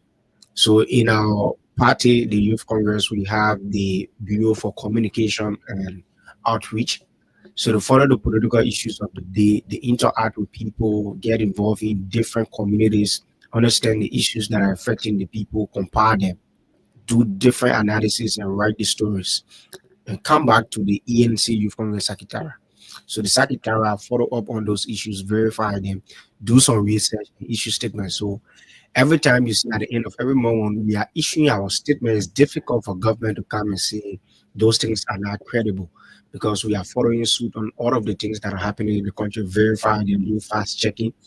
Why that is important is that we have noticed most of the media institutions have integrated something called fast checker. So we do not just speak loosely. We follow this issue, verify them, their political conversation. For example, the political thing around the CDC and Madam Selly. So if we are seeing the release on social media that Madam Selly did XYZ, immediately we reacted to it would have been an error because we didn't verify the information. So this one gives us an organized time to verify issues, catalog them before speaking at the end of everything. How is Mr. Cummings, I'd like to ask? Mr. Cummings is alive and well. He was recently seen in the States to give tribute to his friend, the late Minister Sylvester Grisby. So he's returning to the country because the ANC is going to convention very soon, next month. Is he still involved with the ANC? Yeah, he's still a partisan. In fact, he's the first partisan of our party. Yeah, he too is going to the convention. He's going to participate? Yes. His position is up for grabs. All of the positions in the ANC, as far as the convention is concerned, will be expired very soon. So Mr. Cummings still wants to be political leader? That's his decision to make. But if he wants to, or if he's going to the convention or the convention, what is he going for? That's where, for now, the application process is now open. The convention committee is working on the details to put out information in the newspaper and through different media So if it comes out, he's free to apply. That any other person, there are other position in the party is up for grabs. So he's free to apply. Even if you are a member of the ANC, you want to be political leader, you can as well apply. So, as a party, are you comfortable with Mr. Cummings going back again as tenor bearer or political leader after 2 unsuccessful trials? And in fact, he's not even progressing, he's rather descending. Are you prepared to risk the political life and future of the ANC with this man? It's not a question of risks. Mr. Cummings' involvement in Lebanon politics. Because sometimes it has something to do with the personality. Personality is not connecting in a way that is selling the party. You may be structural, or you may have whatever, but the arrowhead is not. I mean, I do not. Unfortunately, I do not share the same view with you. I think Mr. Cummings' level of the records. Yeah, I know he's speaking on statistics, but what I think is that his performances in the electoral space in the country says more about the society we have than the personality of Cummings. So I don't really tie that to his personality. I think there have been different circumstances leading to the different electoral processes. In 2017, you saw how his entry accumulated. So you mean his personality is the misfit in the society? No, I'm saying it doesn't fit with. I'm saying the structure of the his society. personality has nothing to do with his performance results. It says more about the Liberal society than his personality. Now, if you look at the 2017 results, you saw his performance. Under the CPP arrangement, you saw the performance. So the circumstances are different. In 2023, there were so many things, I heard Unity Party people saying, "Oh, you don't like President Weah," because the public at the time, especially those in the opposition, were desperate to get President Weah out. So they saw a dangerous narrative that if you want to get President Weah out, we know you love Cummings, he's a good guy, but you'll be wasting your vote if you voted Cummings. They were saying that to you Cummings fanatics. They were saying that to those ANC partisans, the people who had soft spot for Mr. Cummings, who were moderate about voting for Cummings.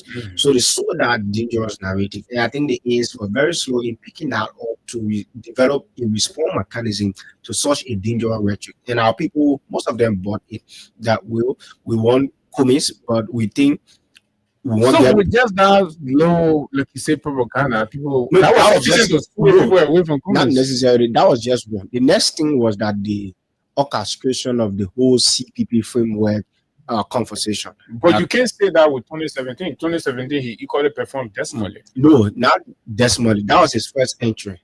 And he performed, the numbers it wasn't decimal. In fact, it was encouraging. The numbers were in that was what prepared him to the 2023 election, because this is a man who just entered the electoral process. People were saying his journey just come, and he outperformed people who were here initially. Can the ANC try somebody else?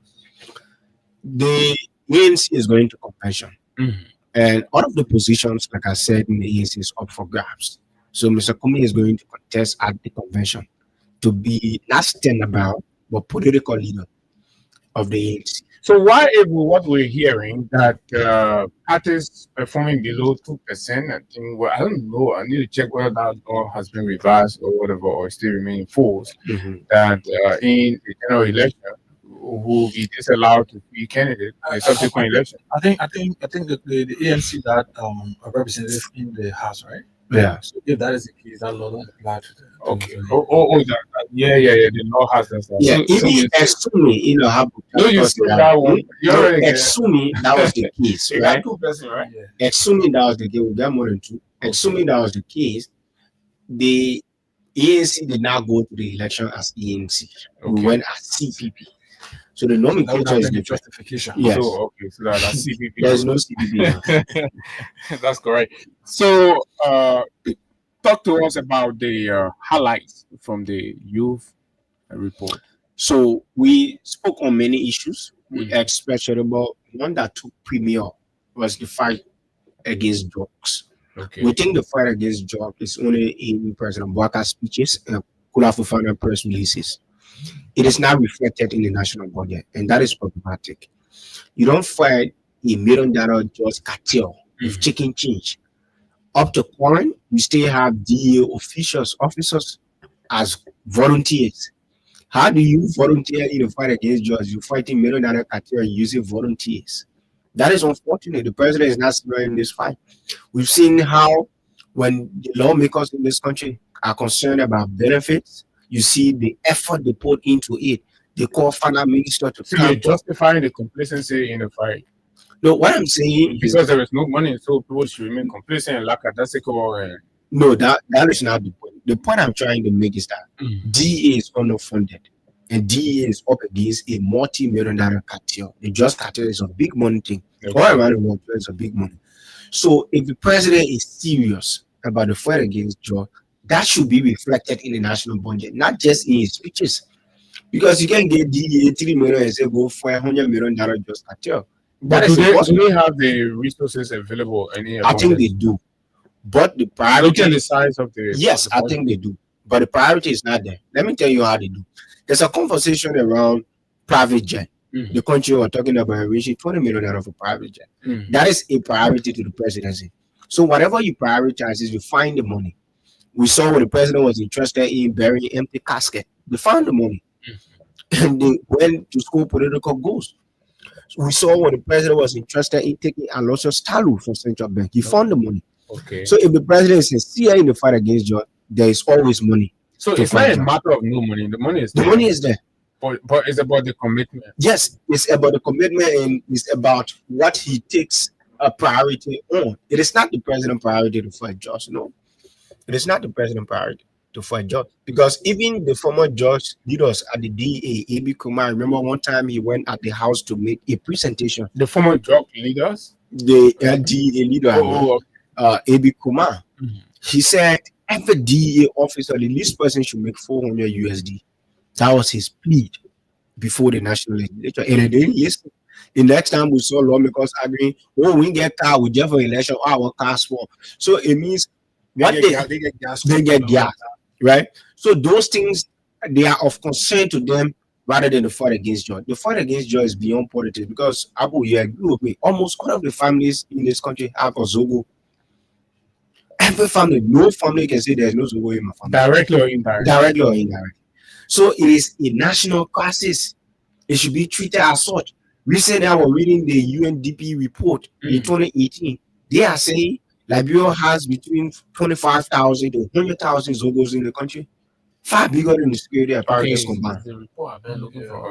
So that is a problematic situation. That should be addressed with a level of urgency. Not in this. And that was 2018. That was 2018. Imagine the numbers have swollen over the time. So it is a national problem. Some of the interiors in this country where we used to go to before, and we need to see Zogo. Today you go there, Zogo all over in the country. We are proposing that each county in this country must have a national rehabilitation center. That is possible. You saw the president is interested in building multi-million-dollar mansion in Lofa County. Where did he took the money from? He didn't argue there was no money. He found the money. So there's always money. It is just about what the president prioritizes, what his visions are. If you have a full-sighted president who is interested in bringing the dividend, but if you have a president who is just like a desical off-hand president, he's not. He does not have a vision. Then you allow. You mean the president, as we have now, don't have a vision? He doesn't have a vision. His vision is on his lips. It's not in pragmatism. You see the president, he talk about, I will rebound, and the next day we saw $1.6 million car. That is not pragmatics. It's just for old people rhetorics. Like you sit around the fire hall and people tell you story. That is how the president is appearing to be. He says things, and in terms of pragmatics, he does different things absolutely. So the fight against drugs, what we are proposing as the ANC Youth Congress, we said there's a tendency in this country. Before what you're proposing, what about the structural administrative adjustments and shake-ups that the president continued to make, seeing the fight as a matter of addressing the leadership for him, judging by all of the actions that have been taken? One would simply say that the president sees this as a matter of leadership. The requisite leadership has not been in place, so it's allowing for the proliferation. You know, when you see what is happening around the drugs issue, especially of the Unity Party narrative. What they are trying to push the president to is that it happened on a former president, we are regime, and he did nothing. So the fact that the president, they want to bring him in contrast to former president, we are, so he's doing something. Okay. Now that he's intentionally doing things to transform the system at LDA, but he wants to appear to be doing something that is actually not changing or solving the problem at the DEA. There's a committee president. You saw the first fracas between Fadiga and AB Koma. He took 6 months to investigate. At the time you were taking the 6 months, the drugs cartel was rapidly expanding. So he thought he was solving one problem, but actually benefiting the drugs cartel. Now, what is happening at the LDA? He has set up another committee. So there's a committee president. When the develop report and give you no action is taken, or you suspend people and the system remain the same. Okay. So fundamentally, there's a structural problem at the LDA. People are underpaid. When people are underpaid, they are likely prone to accepting graft. There's no incentive for good behavior at the DEA. This underpaid thing, and this will bring me to, and then you're coming. This underpaid, man, I keep hearing it. As if to say it's a new phenomenon, that it is today that LDA's officers have started being underpaid, right? When yesterday, or just a few years ago, these were not the conversation to justify why there were proliferations, but rather for beating on the government and showing that the right things happening. So comparatively, as a youth congress, the crisis under the CDC and what we are seeing now, right? I don't know whether it's management of it or the level at which it has reached. What's your own fair assessment? No, so the reason why I think it took the trend it took on the CDC, because to some extent we did not see the president directly involved making speeches. So the assumption was that since the president is quiet about the fight against John, the assumption was that probably they have given tacit endorsement. Okay. But in the case of the Unity Party, the president is appearing to be making speeches in support against the fight against jobs. So that scenario looks like the president was quiet in the former regime. Today the president is speaking, even though nothing is changing. But I don't know what's the definition of quiet, because the president was taking structural, legal approach. You saw the reforms that were happening with the laws, the scrutiny of the regulations, and all of that. There were also investments made into the LDA in terms of logistical support. Once upon a time, the president declared a national fund, right, where to rehabilitate some $30 million, right, with the UN partners and all of those. So could you consider all of that silence? You know, the reason I laugh because I think one of the things that suffocated the CDC was that they were unable to tell that story. Unfortunately, I will not tell the CDC story, right? No, but it's gone now. I know it's gone. Some of the things. The stories were told, but apparently, like Benedict Columbine, I think the noise was too many, so it's suppressed. The story were told in low tone, and I think the rhetorics were louder than the stories. Okay, that could be correct. Yeah, so in this regime, there are a lot of talkative, loud mouth people. So even those things that they are not doing, they appear to be making noise in the country as if they are doing something. Now, so the drugs issue, like we said, United States government through the embassy near Monrovia, I think should start to train our people. And when you mention why honor pay is an issue, because this government, that was one of the rhetoric when they were in opposition, that drug leaders, DEA officials are honor pay. So the assumption was that when they came to power, people were expecting that there should be pay rise, or at least incentive for people who were running after drugs. But look at the dangerous precedent they said at the airport. Today, that guy, no seeing DEA officer will want to report drugs. So there is this perception, just talking about the situation at the airport, there is this perception in the public that the son of the president is involved. In fact, we've received information that the drug arrested with Dominic was purposely for the president's son, but he had to use Dominic as a cover up, so it didn't tarnish the reputation of the first family. As we speak, I have it on a very strong authority that the son of the president met with key stakeholders in the drug sector, talking about the LDA just over the weekend before even the official taking over of those individuals. All of these things are happening. The first family always connected, especially the son, Tonton Black Eye, connected to drug. Do you see it as one of those things undermining the fight against drug? Yes, obviously, if that is the fact, So then what do you think would be a recommendation? if that is the fact, then I think the president, there was a precedent, former president Tobos said that even if your own people are involved, the law should take its course. In Liberia, drug is a non-bailable offense. So if the president's son is directly involved in drugs, they should apply the drug law. The drug law shouldn't only be for people who in the ghettos that people are reading. These are victims. These are people who are falling victim of a socially condemned livelihood. So if the president's son is involved, then he's a perpetrator. He's creating a crisis in the country. It also explains why the DEA is the way it is currently, because they are higher ups. Like you see what's happening. One of the administrators, the DEA, the one who was caught on phone giving instructions.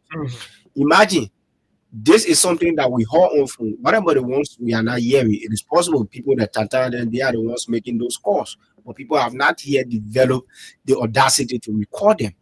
So the fact that people are speaking, making revelation, I think it is important that the security apparatus in this country, especially the committee, the president said, to call him in and start to question him. Do you think it is sufficient for just allegation like Liberians perception? You go after. But it is allegation people investigate. When there are allegations, you call him in to come establish the facts. So if there are probable cause for investigation, then I think because the just is a national crisis, is taking away the future of the country. Because many young people are involved. I've seen my friends who graduated from school together. They are in ghettos. So if the president is contributing to this mess, he should also be called in for questioning. If your son Jakwauru by now, well, you and myself talking a different thing. By now, probably he's behind bar or somewhere he's being questioned by the NSA or so. So the president's son is not above the law. Even the president is not above the law. The president is operating within the confines of the law. So not even his children or a family member are above the law. You agree the president is operating within the confines of the law? I'm saying the president should be operating within the confines of the law, meaning there is constitutional guidelines and barricades as to how the president should be operating. So if the president is operating or should be operating within the confines of the law, it means none of his family members are above the law because there is a country of law.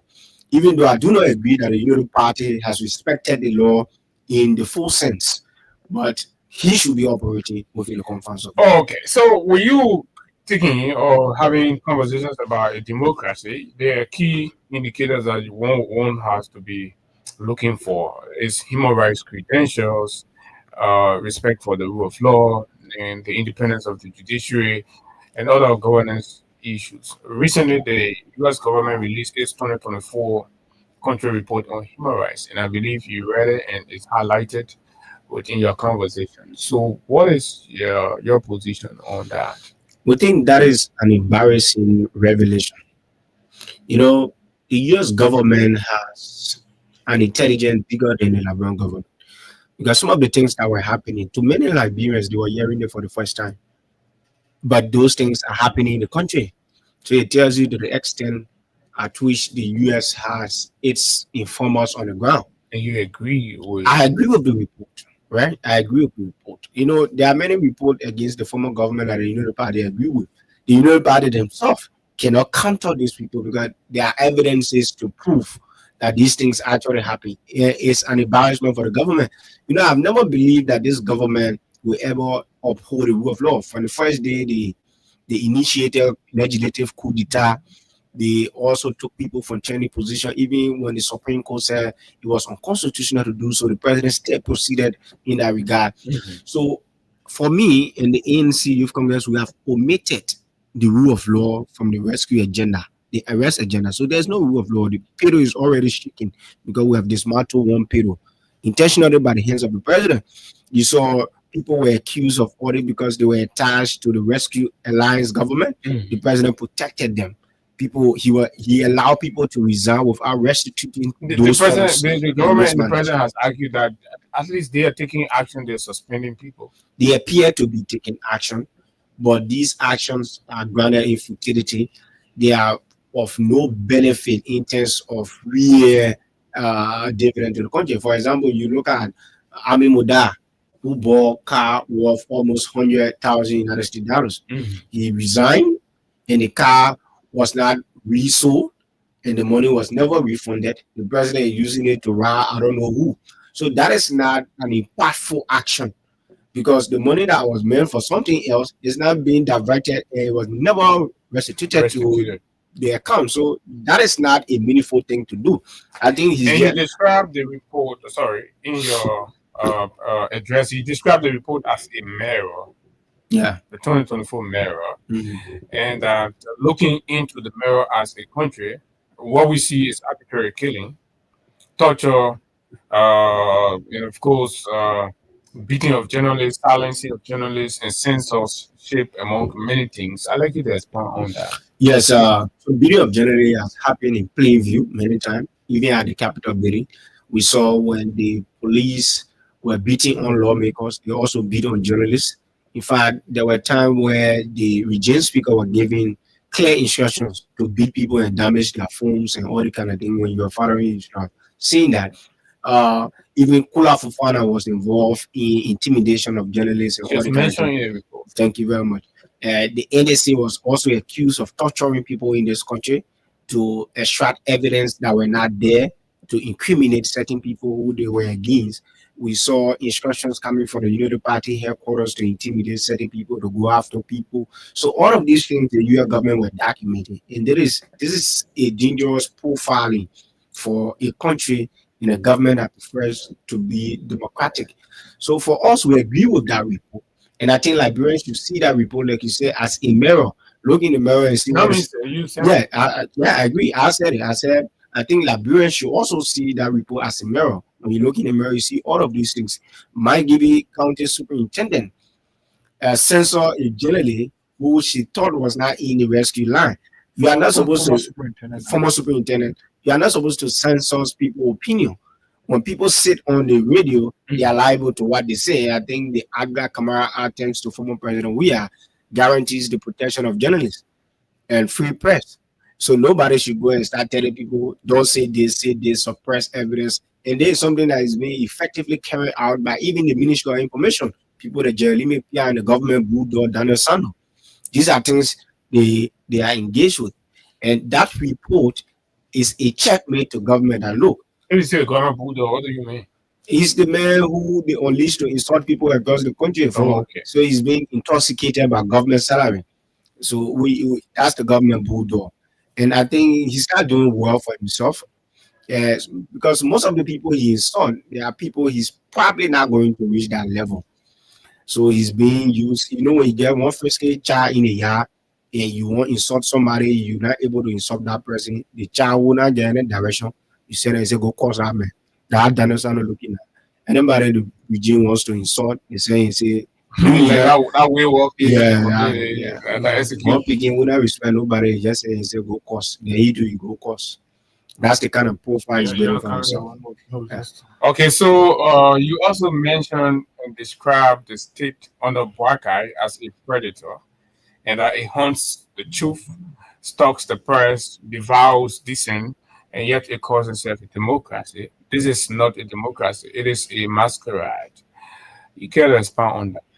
Yes. So the president, when there are information, for example, they went after Mr. Cummins when he said what the president is doing is not a good thing for Liberia's image at the UN. Like Supreme Court said this, and you say no. For me, I will work with the majority. Now you also have a justice minister who opinion on a Supreme Court ruling flouted the very meaning of the court opinion. Meaning, you still have that man, and there's the man you're using to be interpreting laws. When the Supreme Court say that man know anything, that thing the man can be telling you like the part of the Constitution can be interpreting effect. So he doesn't know the law. Now, but you still have this man in government giving legal advice. Now, so they use him to distort the truth. Because even if the Supreme Court rule and say this is the truth, the man comes to there's the government man who always track the truth. So whatever the president, the Attorney General, the Attorney General, whatever the president wants to hear, is why he's also doing it to the former speaker. They still pursuing those people and saying the bond they were free on is not sufficient enough. Even though the court accepted it the first time, they are going there and say what the court said, and that's true. They want the Attorney General and the Solicitor General are saying those are the facts. And these are things that are cooked in United Party headquarters or political intent. So I'm talking about distorting the truth. It ranges from the court. It also ranges from free press that they put one information up against the other information to confuse the people like there's a war against the government war. Another classic example could be when government travels. The presidency is traveling with 23. But in essence, we see more than 23. He come back, it's difficult to explain what we benefited from the travel. Other countries are cataloging what they benefited, but they still want people to believe that we'll get something through MOU or something. They went to China, they say China gave me a 3.1 billion or trillion. So all of these things, they are distortion of the truth, meant to feed people propaganda. And the government continue to run on it. Unfortunately for them, look, there's no amount of propaganda can tell a hungry man and your stomach full. But it seems the general political opposition is okay with it once we are no longer president. That's the impression a lot of people get. I don't think so. What I think is that the opposition themselves needs to organize, right? You have to organize for power. Nobody get power on scatter agenda. Organize in terms of another collaboration or coalition, building something like that, merger or any form of a kind. I'll be reluctant to suggest the kind of organization you're talking about, but my organization is in terms of issues, speaking to specific issues in the country, like we did in the fight against the speaker fight. You saw the opposition organized on that specific issue, and the government was forced to agree to certain conditions, like, okay, the mayor will resign, he agreed to resign, we go to election. Something that they were not willing to do on a normal day. So the opposition can organize on a specific issue to inform the public about the truth, so that the government will not distort the facts. So those are the kind of organization I'm talking about. But in the case of what you're suggesting, like in political alliance, I think for the ANC, we have been beaten by Senate before. So we'll see laser taser will run away. Yeah. The alliance, that alliance, I saw your man go the prisoner bench. The party suffocated or Joseph Brother went to court and say, you haven't seen me before. Yeah. You know the member nowhere. If I the old man say, you know how to operate WhatsApp. But you are the same man asking him contact through WhatsApp when he go there. So all these things happen to us in the ANC. So we are very reluctant to talk about alliance. However, we are not oblivious of the fact that the possibility of alliance or the imperative of alliance is not there, it's there. But when we are entering the inner alliance, we will go with a clear understanding that we protect all against fights. That this is the man, that is the man. In that way, there will be no need for power struggle. Those are the kind of things we're looking forward to. So how about you spoke about the World Trade Center closure, right? And made some recommendation on what could happen with that. You get to talk about that, and then you will close up on this whole CDC eviction and what, as a youth, the youth league or the youth congress of a national political party, how do you view the whole action by the government to have evicted the CDC? There's been mixed reaction, but what is your inside reaction? So the ANC Youth Congress is solidarity with the young people at the World Trade Center. I think the government is overdoing things, and because they have scattered agenda, no national plan. So they're going after the young people at the World Trade Center. This thing used to happen in South Korea. In South Korea, the people have hackers in the country, young hackers, brilliant computer wizards. Like you see when you go to the World Trade Center, you see geniuses in computer science and IT, cybersecurity. What the ANC Youth Congress is proposing, instead of haunting your brightest mind and imprisoning them, what you intend to do is that transform that place into a national hub where you hire their services so that they can be of service to national government. They can fact check document that people will bring through computer science and information technology. They could build up system for you and protect that system against hacker. These people are there, they can do it. But to go there and imprison those young minds, when you start jailing your brightest mind, then the country will suffocate in despair and backwardness. So the president say, I don't know who gave them that advice to go after people at World Trade Center. No, that's not the way to do it. You can even legislate an act to say all the young people at World Trade Center, we are going to hire you people. You people are going to be here trained. We're going to train you people further. You people are going to build codes. You people are going to develop apps for climate resilience. People are going to protect certain systems against hackers. Even the central banks could hire some of these people through the government organization initiative. So that is the kind of visionary leadership we are looking at. Unfortunately, the president is a throwback to the past. He stayed within the 1900s, ideology, and all the kind of thing. In other countries, computer geniuses are hired by government to protect systems. They are hired to develop apps, to build software. Now you run it after them, putting it in something. How does it benefit the country? So instead of turning a bad situation to a good thing, they are worsening the situation by going to the prison, putting these young people in prison and locking down the World Trade Center. How does it benefit the country? You'll be doing certain things if you'll be taking them out of job. There are certain families that are depending on their hustle at World Trade Center. You break those families down. There's no means to feed. And at the same time, that creativity and innovation will die. Okay. So that is an unfortunate thing for government, but again, it is what it is. The president, the fish got rotten from the head. He's not in charge. I don't know who is advising. Probably it's Jeremiah Kun, who finds pleasure in Macron welcoming people back. So people glamorizes about power.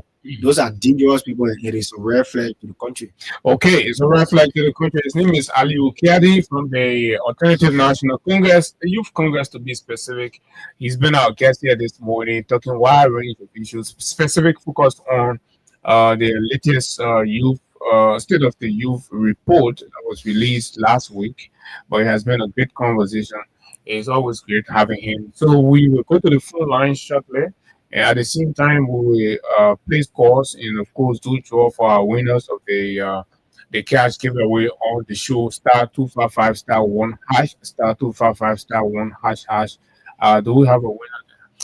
Yes, we've done 3 draws, but we can call just one because of time. And the next 9 minutes, we can do additional 1 or 2 because we need just 4 more persons to play. Then we reach that threshold. So let's talk to this person. Hello. Hello. Good morning. This is Higa. I'm here with Abu, and we are on the Freedom Morning Ras. Yes. You've been playing our cash giveaway program here. Yes, I'm listening. You played this morning? I played this morning. How many times? 5 times. 5 times. So you use 500 LD. Yes. Check your mobile money account. You've won 5,000 Liberian dollars. Thank you very much. Okay. Yeah, so because of time, we can only call one, but in 8 minutes, we'll be doing another draw to give our money to somebody else. So the good thing is once the draw is done, automatically the money is right there on your phone. So you keep playing. Once you receive your winner, you receive your money. 0776 104 104 086 500 104 plus 231 86 500 104 are the numbers to call, and you'll be live on the conversation this morning. So Mr. Kadi is here. He take your feedback on the matters. So Aliu, while we're with the course, the CDC subject. Yeah. The CDC. Like we said in our press conference, we salute the CDC commerce, especially the young people. We think they were provoked, and the Union Party government set up a bid for them to buy into, and that was going to give the government opportunity to brutalize them. They didn't buy into that government trap because we saw that we met seeing it is illegal for police to physically participate in demolition exercises, eviction exercise. Eviction, you can go and provide protection just in case there's a resistance against the property owner. Then you come in to safeguard or to protect life and property. But if the property owner goes on the side and says, I do not want this, I do not want this. It is within the property owner purview to hire whatever yellow machine or so to clear away property he consider unwanted or fit to be on his land. But to see police basically kicking doors and stealing weed cap and all the kind of thing on live camera, it is unfortunate. Imagine Abu, those were the police officers we saw because they were caught on camera. What about the ones who were not seen? You know what they all they took for that place? So that thing shouldn't be happening. The police should have stood aside and watch the property owner reclaim his land. But to go and start hitting people, do busting offices as police officer, who gave you that legal rights? It is unfortunate the training that the police officer Gregory Kuma is giving the police. I think we need to overhaul the curriculum at the moreover, let's say the police academy. We need to know what kind of professional training they are giving these police officers that will come back and they have no clue absolutely about what standard should be in terms of executing police power. But the police director is interested in making money from TikTok. I think he has monetized his page. So most often you see him uploading videos on TikTok and Facebook. That is the interest of the police director. Instead of training his police people to come to live up to certain police norms and ethics. So we applaud the citizen commerce. We think we did not fall into that trap. So yes, he did well because they were willing to sell the narrative that the citizen guys are violent, they attack police, chaos and all that kind of thing. That didn't happen. So yeah, that was the reason, the background behind our salute to the comrades in the CDC. Okay, so let's take calls 0776 104 104 086 500 104 plus 231 86 500 104 are the numbers to call, and you will be live on the show this morning. Good morning. Yeah, good morning. You're live. Go ahead. Tell us your name. Just 30 seconds. And go ahead. Yeah, the name is Floyd. Thank you, Matante. Okay. Good morning to my good friend, brother Ali Kelly. Good morning. Yeah, okay. With the issue of you just providing on the media as it relates to the drug cartel issue, you have not said anything yet in terms of how the president intends fighting the drug cartel. So you go at a station there.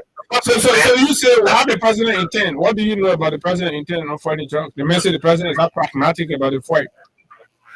The president is pragmatic.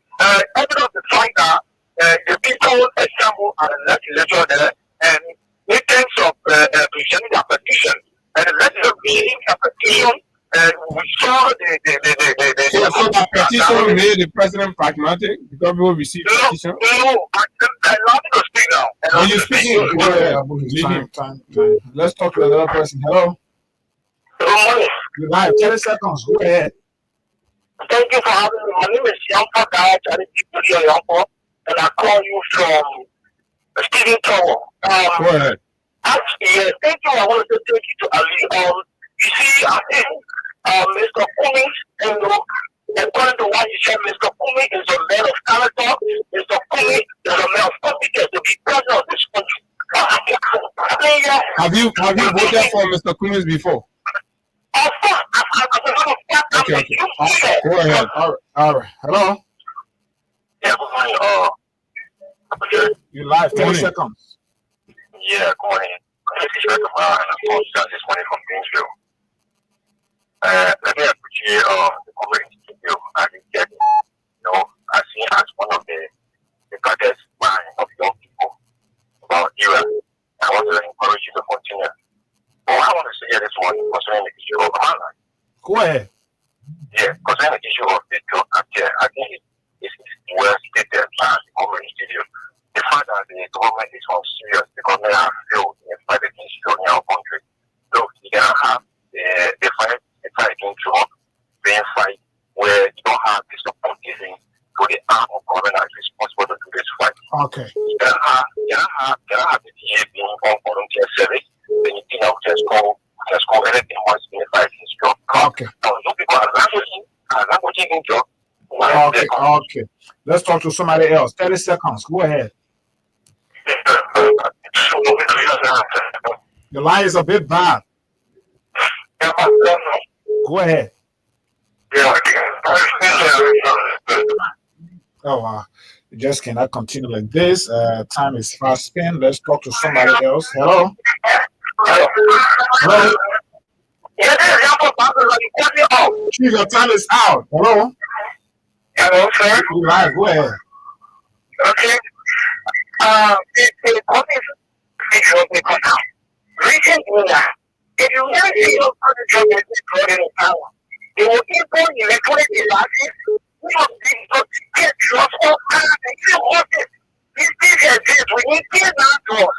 We need a kid to be equipped with some of the equipment. Even the uniform for the people don't have it. Okay. People don't have time. All right. That will conclude the call. Yes. That will conclude the call. So, have you to conclude? You listen to the callers, and I'd like you to conclude on this point.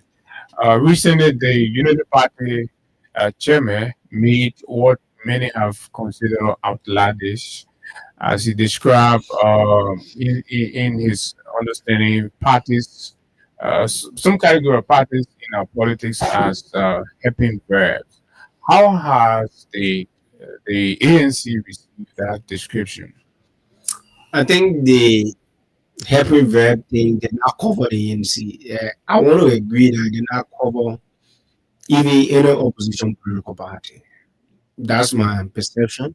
What I think you were You're running away from the facts. no, not just running away from facts. What I Besides think was the that Unity Party and the CDC, all other parties are helping verbs. he has no let's say he's not in a position to cast expression on opposition political party. I think where he has the liberty is over those parties in the UP alliance, because that's where he holds grip over them. He's appointing some of them to some different places. He's a board member to the port. So those people you call helping verb, maybe they. So you think the ANC is not helping verbs? We did not help the Unity Party, But you have helped other parties. we did not help the Unity. You lend the endorsement to somebody, didn't you? Yes, in 2017, our party, like the same way we did in 2023, we did the same. And by virtue of that part, where were you helping somebody to become president? No, that's why I said, in a sense where you say we helping this person, because let's say without them, we can still make it in that sense. That is problematic in regards to what the article the chairman said. That is the reason why even the Unity Party came and debunked it when you saw the Unity Party release against the statement. They apologized. Yes, they apologized because he was talking arrogant nonsense. So it does not take a toll on the ANC. What we think is a helping, in a sense, we believe is that we are helping to shape the conversation in the country. Unlike the Unity Party that is bringing down the country, the other parties they are referring to, particularly in the opposition, I think they are in a better position to help the country in that regard. Because But they're not in a better position to become leaders of the country. they are marketing leadership. So it is up to the Liberian people to buy what they are marketing. So like the ANC, we are marketing Mr. Cummings. We think it's the Leadership that are not stable enough. No, I don't think so. I think, in politics, they are timing. If the time is right, like former President Weah, when he came in 2005, he contested. If he was somebody who could have been broken by that result, he was not going to be president in 2017. But again, he contested in 2011. So the timing is probably a pushing. So there's no limitation on how long the ANC can get involved with politics. Mr. Kumi has not been the first candidate who has lost election. So going up to 2029 is another perfect opportunity for us to sell. The question is, since post-war Liberia, these two parties have been in charge of the country, I think Mr. Cummings, even the sedition will appreciate that nobody will argue that he does not have what it takes to rule the country. It is about time the Liberian people are gravitating towards that sense of ushering a new kind of Even recent opinion polls conducted, Mr. Cummings still falling short of the 2%. The recent opinion poll that is social media, bloggers and other. They fun about our opinion pool. People will take certain aspects and run with it. The party who will say, "Oh, Kumis, they're not getting anything." No, I'm talking about the Kumis. Yeah, that's what I'm saying. Why you not running with your own? I think it's not organic, right? No, but isn't that why you always denying why you're denying the fact? I feel like you're not accepting. You are convinced that Mr. Cummings is a good man, but you're not accepting the realities with Mr. Cummings. No, we are not detached from reality. We accept that in a ANC we have to do the work to market our men, and we are graduating on that line of marketing our men. We agree that where we are currently, we ought to double our steps in terms of getting the results. But what I'm trying to say, sometimes opinion polls, especially those online, are crafted to derive at a particular thing. If you understand how technology works, sometimes the organizer or those who put up they have a particular target to run with a particular message. So you put your own opinion pool, let's see. Yeah, I think it was nice having you, man. But we gotta go. We'll be here tomorrow to climax our partnership for this week. And until then, let's keep the peace of Liberia. This country will not burn. His name is Ali Ukedi, a very self-firing and political discussant. And he's been here sharing breakfast on the final lap of the conversation on the nation's premier breakfast platform, the Freedom Money Rise on Freedom 87.9. My name is Abu Sharif, and of course, as always, hey guys here. Tomorrow we're gonna be here for the Thursday morning edition. Tomorrow, Wednesday. Okay, the Wednesday morning edition. All right, so I don't know how that climax our partnership. So Higa needs to check back with Mr. Bwakai. Stop taking sleeping pills. Until we see you, bye bye.